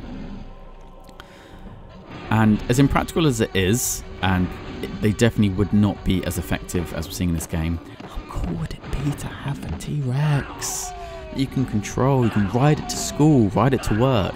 Like, is anyone going to steal your parking space if you walk up with a fucking, like, 5-ton or 6-ton or however big they are T-Rex? No one's getting your parking space. No one's going to say shit about you. No one won't even say shit behind your back because, like, there's a fucking T-Rex there.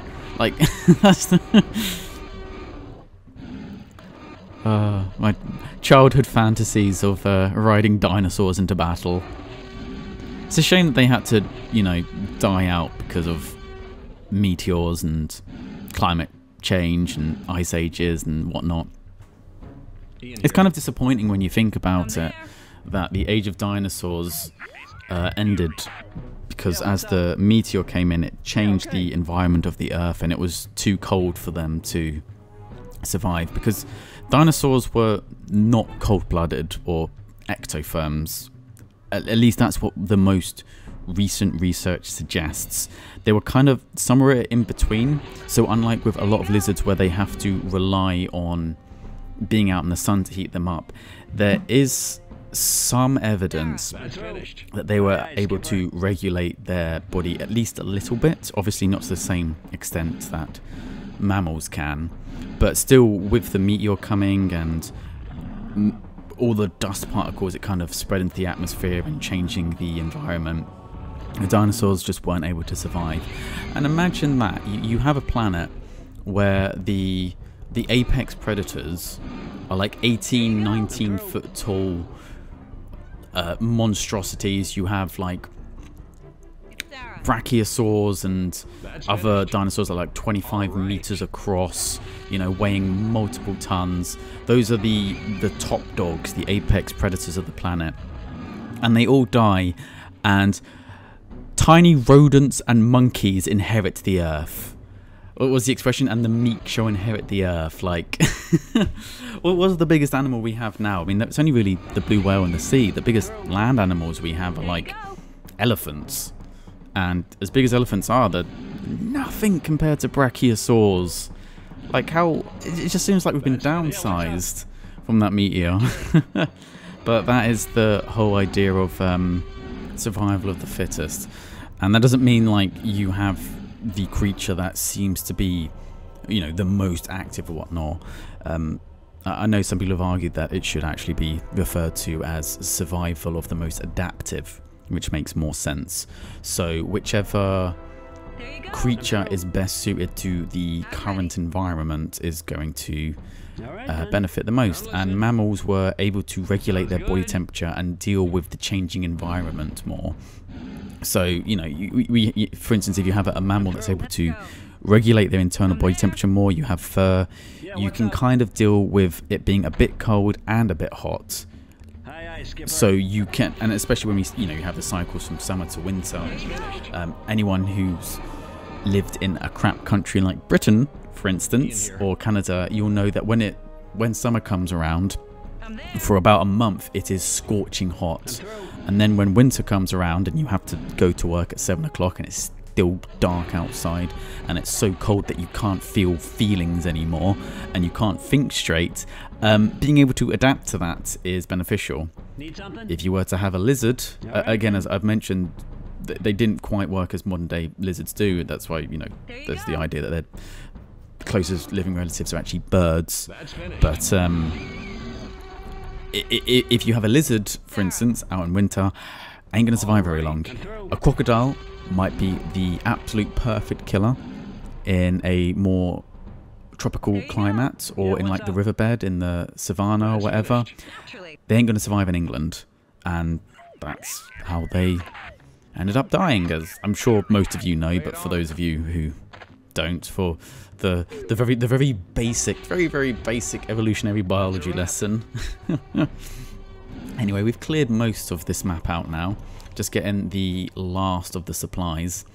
And as we can see at the south side, there's a little red gate, and that's separating the rest of the map from the area that is absolutely filled with velociraptors. Now, I've said before the velociraptors aren't too much of a threat. When they're in as large numbers as they end up coming at this last section, they are. And that's why we're going to get our slightly more injured T-Rex to take a back seat for this one. Because they are at risk of getting absolutely surrounded and just torn to shreds.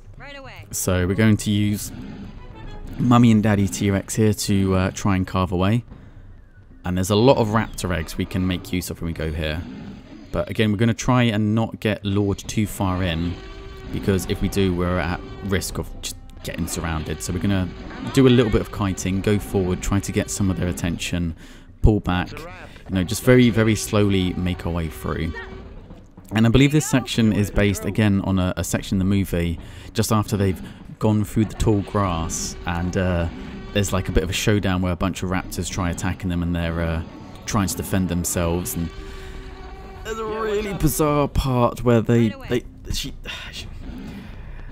starts spinning around a pole, and it's like this weird acrobatic thing, and she spins around the pole to like kick a velociraptor off, and it's like, what the fuck is going on?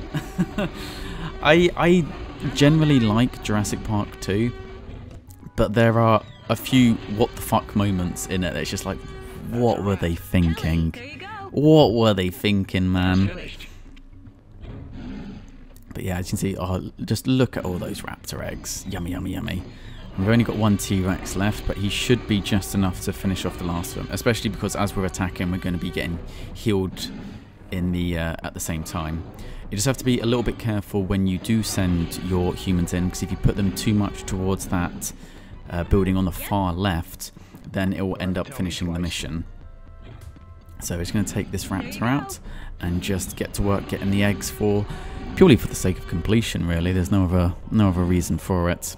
Mentioned previously, I'm not the biggest fan of actually using the velociraptors because they have a habit of dying quite easily. I mean, it kind of makes sense. You're going to throw a velociraptor at a T-Rex or Triceratops, they're not going to fare too well. They were, especially if you were to go for the real velociraptors, who are turkey-sized. In all honesty, the real velociraptors are, they're bigger than the Compsognathuses. Or compies for sure, because I probably butchered that pronunciation, but not massively. And they would definitely like pose a threat in the same way that like even a honey badger can be quite ruthless. I mean, you don't fuck with honey badgers. Honey badgers don't give a fuck. I've seen a honey badger chase off a fucking lion. Like those things have like. I'm fairly certain at least 50% of their like body mass and weight just must be the sheer size of the balls they carry around with them. Like you don't fuck with honey badgers. So obviously a turkey-sized velociraptor could do a lot of damage. I mean, even in the second film we see how compies can still kill humans even though they're not too large. But I wouldn't give one much of a chance against hunting like a Triceratops. They wouldn't have in nature fought Stegosauruses, I don't believe. I'm fairly certain my paleontology knowledge might need a bit of brush up, but I'm fairly certain Stegosauruses were present during the mid to late Jurassic period, whereas both Triceratops and Velociraptors were present in the Cretaceous period. So never would have come across Stegosauruses. And I do think it would have been interesting if ever we could bring dinosaurs back to see how they would interact with animals not from their specific time period or not from their region, for instance. The T-Rex, for instance, I'm all done. you will find, I believe most skeletons are... Yep. Sounds like fun.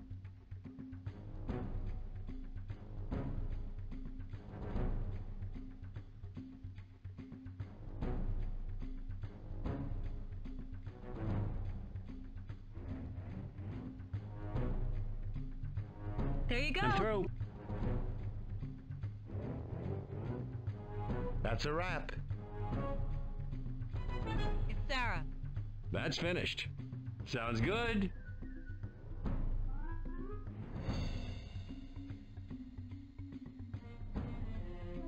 What's up?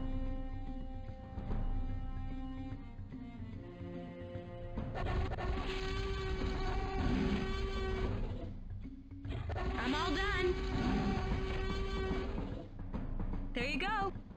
I'm through.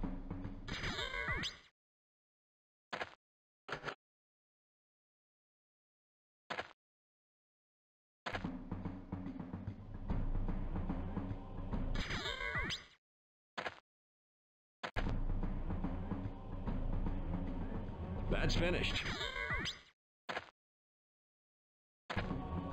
Ian here. I'm there.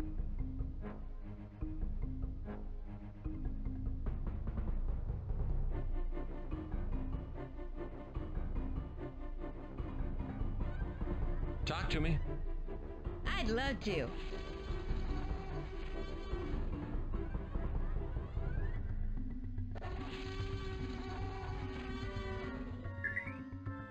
Nice job. Now let's get out of here.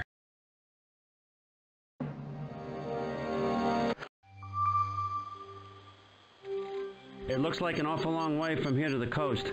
We have no choice. The cliffs along the ocean east of here are the only safe place for the chopper to pick us up. I'm just saying that the radio frequency wasn't secure. So we have to assume that our distress call was intercepted by the hunters. Which means we're going to meet up with some heavy resistance along the way. I tell you, I really hate those guys. Okay, then we've got our work cut out for us. We're dangerously low on supplies, and the camp has to be fortified. We're also going to need eggs, T-Rex, Raptor, anything we can find. This isn't going to be easy. Are you up for it? I'm ready. Absolutely. You bet. Aye, aye. All right, now let's get off this island and end this nightmare. The team is in good spirits. The radio message has been sent and help is on the way. All we've got to do now is to get to the rescue point at the cliffs east of here. That's the good news. The bad news is that Eddie thinks the hunters probably intercepted our distress call. In other words, our enemy knows exactly where we're headed and undoubtedly will try to stop us. Once again, we have few supplies and we'll need to build up our defenses as much as possible. They say that getting there is half the fun. And man, were they ever wrong. Usually found in kind of like the North American region. I know Hell's Creek is quite a famous paleontological study site in North America, whereas Spinosaurus would have originated in Africa.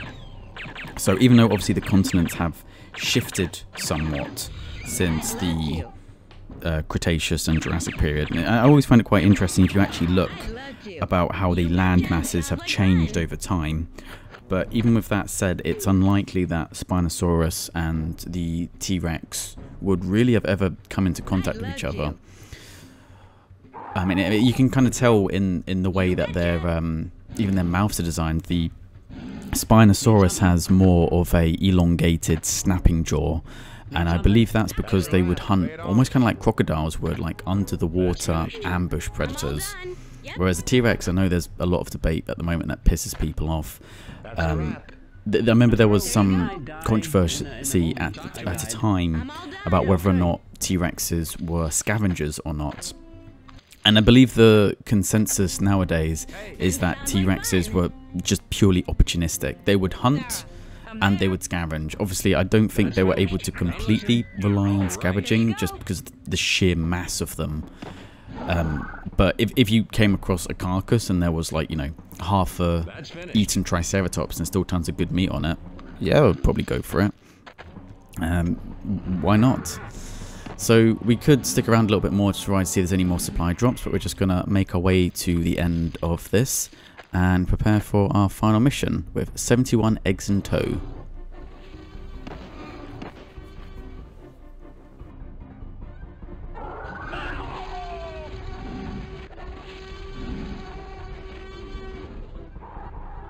Yeah, what's up? Doing it.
So this mission very specifically is why we spent most of our missions actually bothering with the upgrades. So we don't have to decide who we do and do not start with. We start with all of the team here, minus the research assistant, and that's because you could have an indefinite amount of research assistants.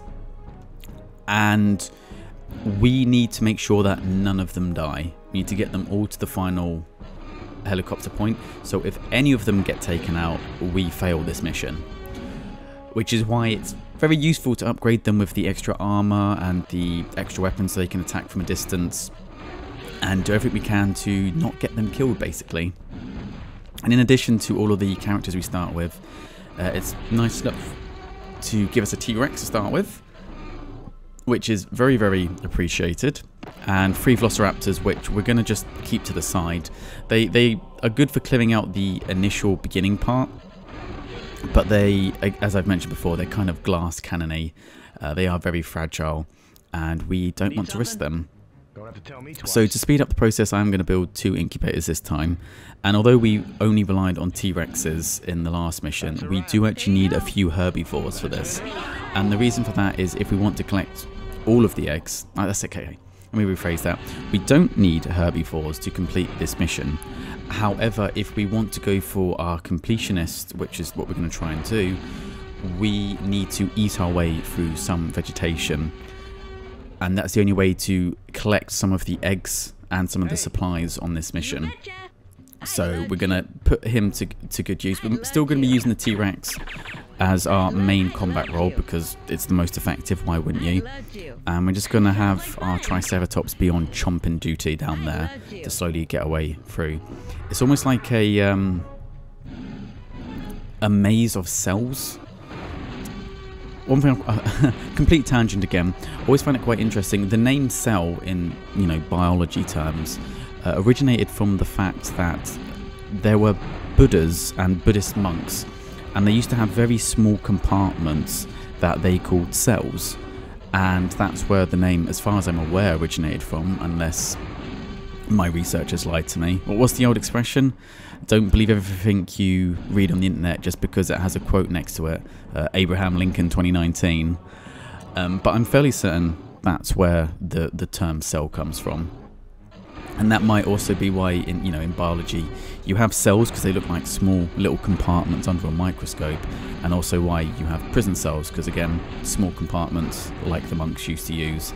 You're learning with Crew Care. Random facts that you will never ever use again. While we're at it, on some biology facts, since we're dealing with dinosaurs, earwigs have 2 penises. There you go. That will liven up the Christmas talk when you're around with the family. I remember when I was young, I got into an argument with my Year 6 teacher. So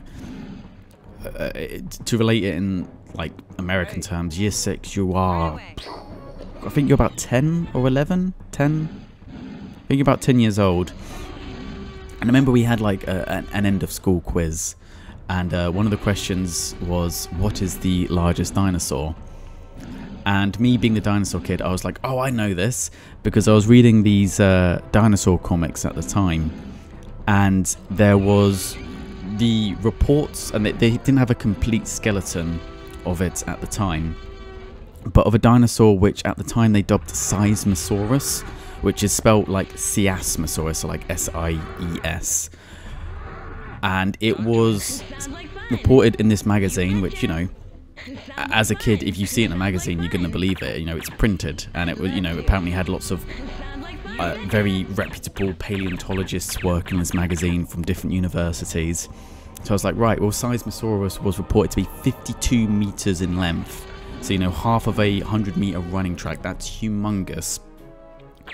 And then my teacher said, nope, that's incorrect. The correct answer is a Brachiosaurus. And I was like, no, you are so wrong. You are so wrong.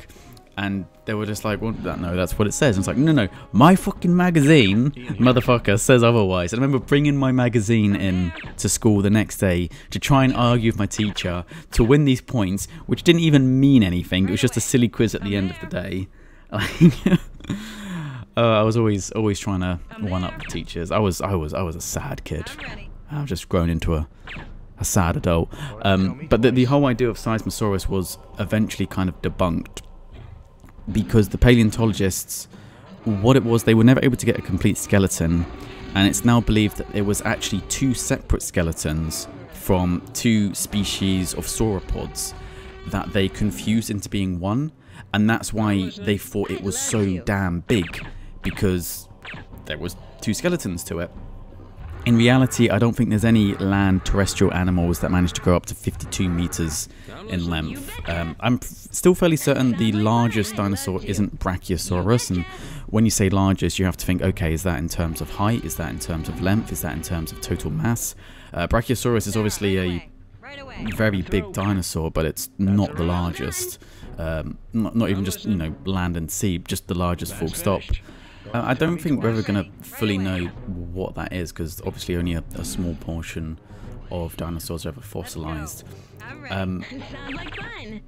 A few contenders. There's one known as Argentosaurus, which some claim to have been the largest one ever known. But then you have to kind of like, you know, look at it in terms of like longest or heaviest.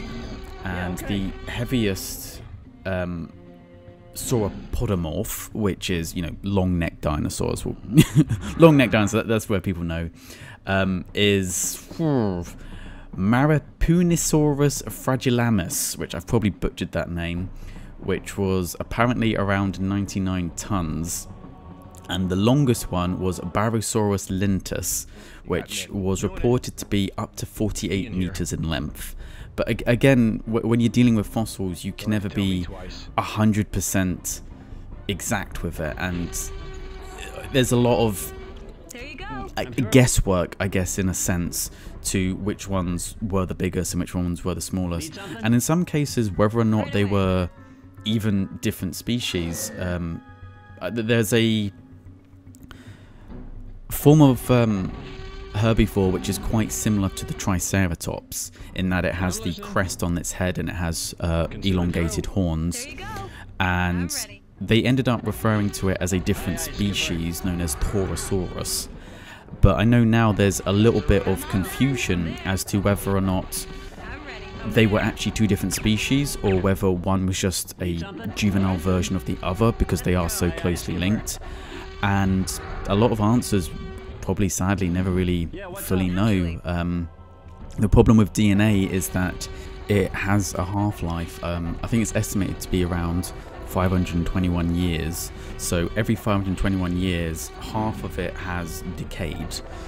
So if you think, you know, if in just over 1,000 years, you're only going to have about a quarter of that information that you can still use. And then you think the most recent relatives of dinosaurs that we have available come 65 million years ago. And even then, you know, a lot of time we get the fossilized remains, which are imprints of the bones. They're not actual dinosaur matter. And that's why I know in the movies they tried to come up with the whole idea of extracting DNA from mosquitoes preserved in amber and stuff like that.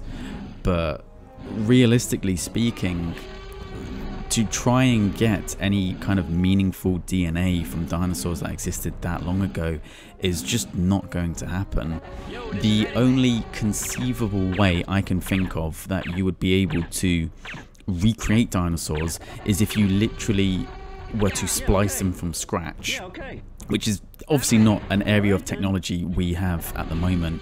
When we make GMO crops and whatnot, there's this idea that we create Frankenstein plants and we're cooking up weird shit in a lab, and that's not the case at all. Most of the time we will find a gene that we can extract from a species close to it. So maybe there's like a gene that produces a specific protein, and if we then put this protein into another plant, for instance, it's going to if we put this gene into another plant, it's going to then produce a protein that increases its resistance to certain diseases. So the only way I could think of is, if we were to recreate dinosaurs, is to literally build their DNA up from scratch. And the monumental task of doing something like that at where we are scientifically at the moment is inconceivable. I mean, just think of how many millions and billions of base pairs you would have to construct, and even using like even using computer technology. I mean, you have the Human Genome Project, and it's said to be completed. We've mapped the human genome, but that's not strictly speaking true.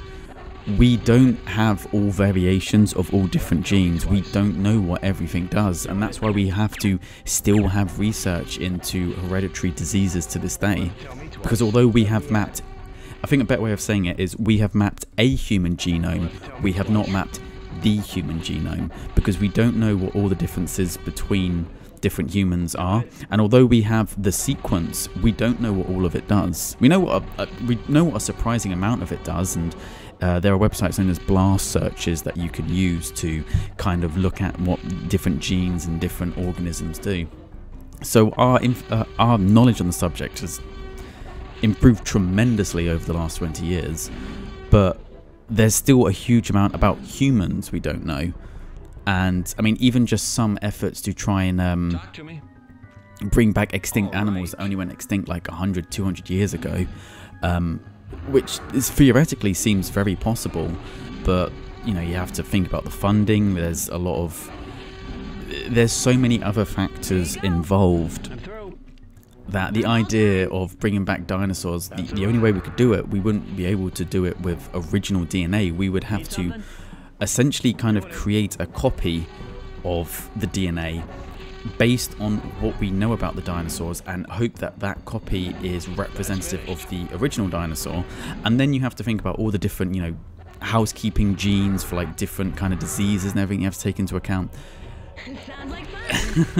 Sadly, I don't think it's something that we're ever going to see in our lifetimes, unless there's some insane bump in scientific technology relatively soon, which it sucks. It sucks. I mean, I know we have so many horror movies, and like we have Jurassic Park, for instance, where every time we try to create a park with dinosaurs, it all goes terribly wrong. But I think if dinosaurs are just animals at the end of the day, like anything else that we were to keep contained. They're not going to be able to think, and they're not going to go on like these murder sprees, like or in Jurassic World when they just have a bloody Indominus Rex, or as I like to call them, the Holy Shitosaurus versus the T-Rex showdown. That ain't going to happen. they're animals at the end of the day. They have a sense of self-preservation. They're not going to go out their way to fight a T-Rex just to make a cool scene for a movie, you know. So I think it'd be quite reasonable for us to be able to actually have dinosaurs and be able to look after them the same as we do with animals. I mean, we keep fucking lions, for goodness sake. Lions are pretty goddamn dangerous, but we can, you know, work with them. But it's not going to happen. We're not going to be able to make any dinosaurs, and if we were, it would be, I guess, a bit like the Indominus Rex. We would have to create some kind of amalgamation mutants that vaguely resemble the dinosaurs we're trying to get them to represent. Sad thought, sombering thought. Sorry to shit on anyone's dreams that they might one day own a pet raptor and keep him round the back and call him Rex, but no, not going to happen. But anyways, as you can see here, we've cleared through most of this area. In fact, there's one little... I don't know how these T-Rexes managed to get themselves locked up in this kind of compartment here and not... not starved to death, but that's how it is. So there's a few more eggs that we're trying to get, which is why we're just slowly eating our way through at the moment. Managed to get ourselves up to 90 eggs so far. I think there's in excess of 100 start to finish, but obviously, realistically, if you want to beat the game, you're going to have to use a few of them to actually, you know, complete the game. So if you manage to finish with 100 eggs, my hat's off to you, sir. You are quite remarkable.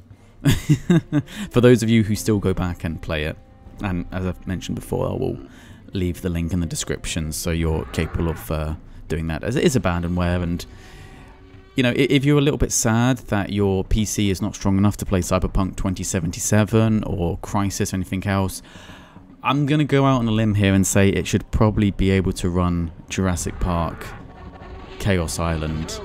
I mean, I'm fairly certain they've managed to get like Doom running on a calculator powered by potatoes at this point. So if you can't run Jurassic Park on your laptop, just put it down at that point. Like it needs to go to sleep. It's long lived its life expectancy. So these T-Rexes in the center, we don't actually have to get through to them. There's no eggs to be found. In fact, the last ones are these compy eggs, which, I mean, obviously compies are borderline useless, but we're going for completion's sake. So the only thing we're going to do with this T-Rex really is just kind of shoot them over the hedges, just to fuck with them a little bit. We don't need to go in there, but we're just being assholes at this point. And I think our T-Rex is, our Triceratops is struggling a little bit. He's eating so much foliage now. He's like a guy who's been at an all-you-can-eat buffet, and he's desperately trying to shovel more in because he hasn't managed to try all of the food yet. And, you know, it was bloody expensive getting into all-you-can-eat buffet, so, you know, by God, are you going to get your money's worth? But it's got to the point now where it's trying to eat this food is more pain than pleasure. A few of the buttons have come undone. The belt is at risk of bursting. It's just not a good time, but, you know, we're trying to get our money's worth. But that is the final lot of eggs. So we'll just quickly bring these ones back and make our way to the exit, and we are finished with Jurassic Park Chaos Island, or the main game at least. There's one little side bit that we're gonna quickly do as well. But yeah, we'll just make our way now. For some reason, I've noticed the characters seem to move a lot quicker in earlier levels, and then on other levels, especially the animation slowed down. And I'm not sure whether trying to get it from abandonware meant that sometimes, like, the game itself was a bit fucky, and then sometimes it's like running faster than it's meant to. I'm not sure, or maybe just wasn't expecting to have, you know, an advanced PC like this playing a game that's over 20 years old. I'm not certain, but regardless, we're gonna bring our people to the end, and we are finished. You did really well.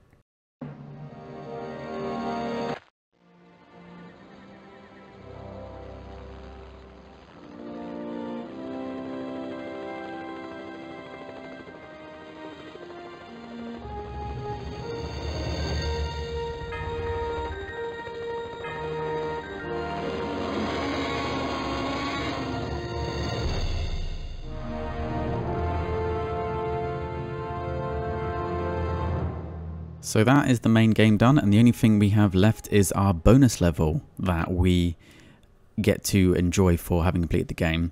And this is basically just a mad dash. We start with our T-Rex, and we have this whole town, and if we try to fight all the hunters and tanks, everything, we're going to die. So all we're going to do is make a mad dash, and I believe this is based a little bit on the movie towards the end when the T-Rex kind of breaks out and starts rampaging through the city. So just going to make a mad dash to the end, save, get close with our baby T-Rex, and we are done. So thank you very much for watching this walkthrough, and I will leave you with the files to round this off. Fantastic! You deserve a pat on the back.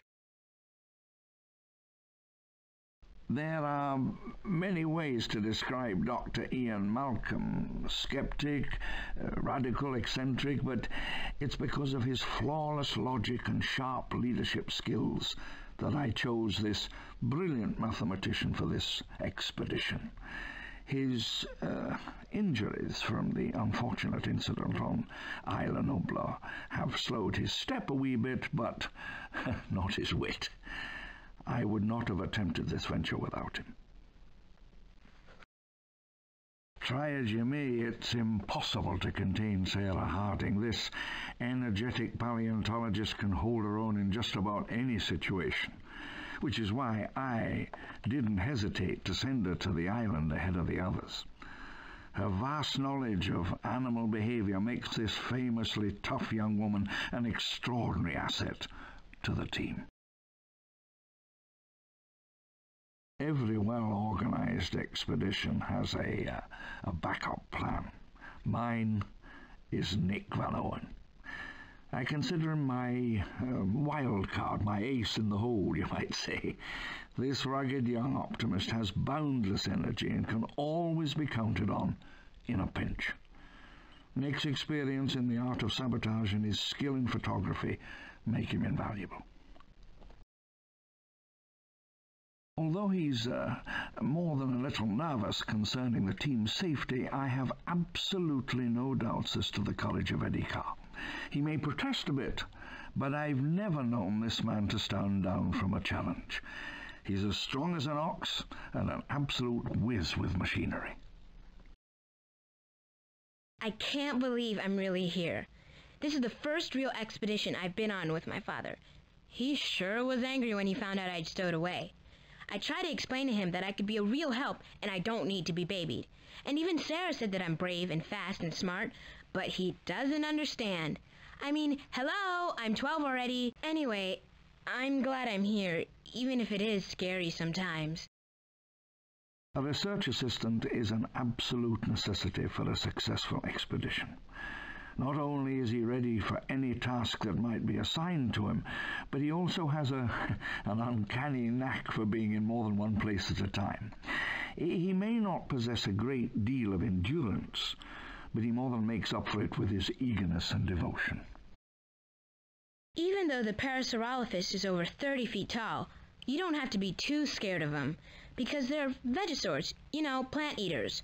Most people just call them duckbills because their mouth is sort of shaped like a duck's. And get this, they make this funny sound, sort of like a bassoon, by blowing air through the crest on their heads. Sarah says that's how they attract their mates. Weird. Despite its long name, the Compsognathus is the smallest of our dinosaurs, not much bigger than a wee chicken. The Compasses, as we call them, are quick and efficient scavengers with superior eyesight and small, sharp teeth. But a word of caution. They may look fairly harmless, but encountering a pack of these bird-like carnivores can be, well, considerably nasty. The Pachycephalosaurus has such a big head, you might think he was the Einstein of the dino crowd. But check it out. His cranium is over 10 inches thick, and his brain is the size of a tennis ball. Now, not only that, this bonehead likes to use his dome-shaped skull as a battering ram, which, as far as I know, Einstein didn't do. Dilophosaurus means two-crested lizard, which of course refers to the brightly coloured bony ridges that jut out from its head. But don't let that beautiful and ornate headdress fool you. This is a vicious carnivore, with the ability to spit paralyzing venom. I myself have observed them hunting together in highly organized packs, immobilizing their prey and then gutting them with razor-sharp claws. Not a pretty sight. Although the plant-eating stegosaurus seems fairly docile, they become very aggressive if their young are threatened, and I've already learned firsthand how remarkably effective their spiked tails can be. I'm very excited to see these armor-plated giants displaying this type of parental behavior. Listen, while it's no doubt the most intelligent of the dinosaurs, the velociraptor also proudly carries the title of most feared. It's crafty, cunning, and lives for the thrill of the hunt. The raptor will eat almost anything, even to the point of cannibalizing its own kind. And to make matters worse, this walking medieval torture device is equipped with lightning speed and long arms and a 5-inch claw on each foot. Listen, take it from me, these beasts are true killing machines.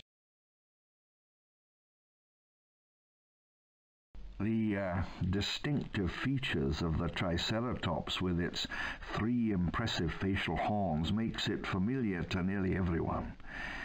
I must admit that the trike is certainly one of my personal favorites. Weighing in at about 11 tons, this slow-moving plant-eater has an immense skull, over 8 feet long. And although they travel together in large herds, the males tend to compete for territory by jousting with one another, which is absolutely spectacular. There's really no mystery to why they call this 40-foot monster king of the lizards. The Tyrannosaurus rex is the most dangerous predator to ever walk the face of the earth. No kidding. The only thing worse than being attacked by a T-Rex is being attacked by 2. These creatures are excellent hunters with a phenomenal sense of smell. Sarah's really highly charged about this idea that T-Rexes attentively raise their young. Well, that's fine with me. Just let them be attentive somewhere else.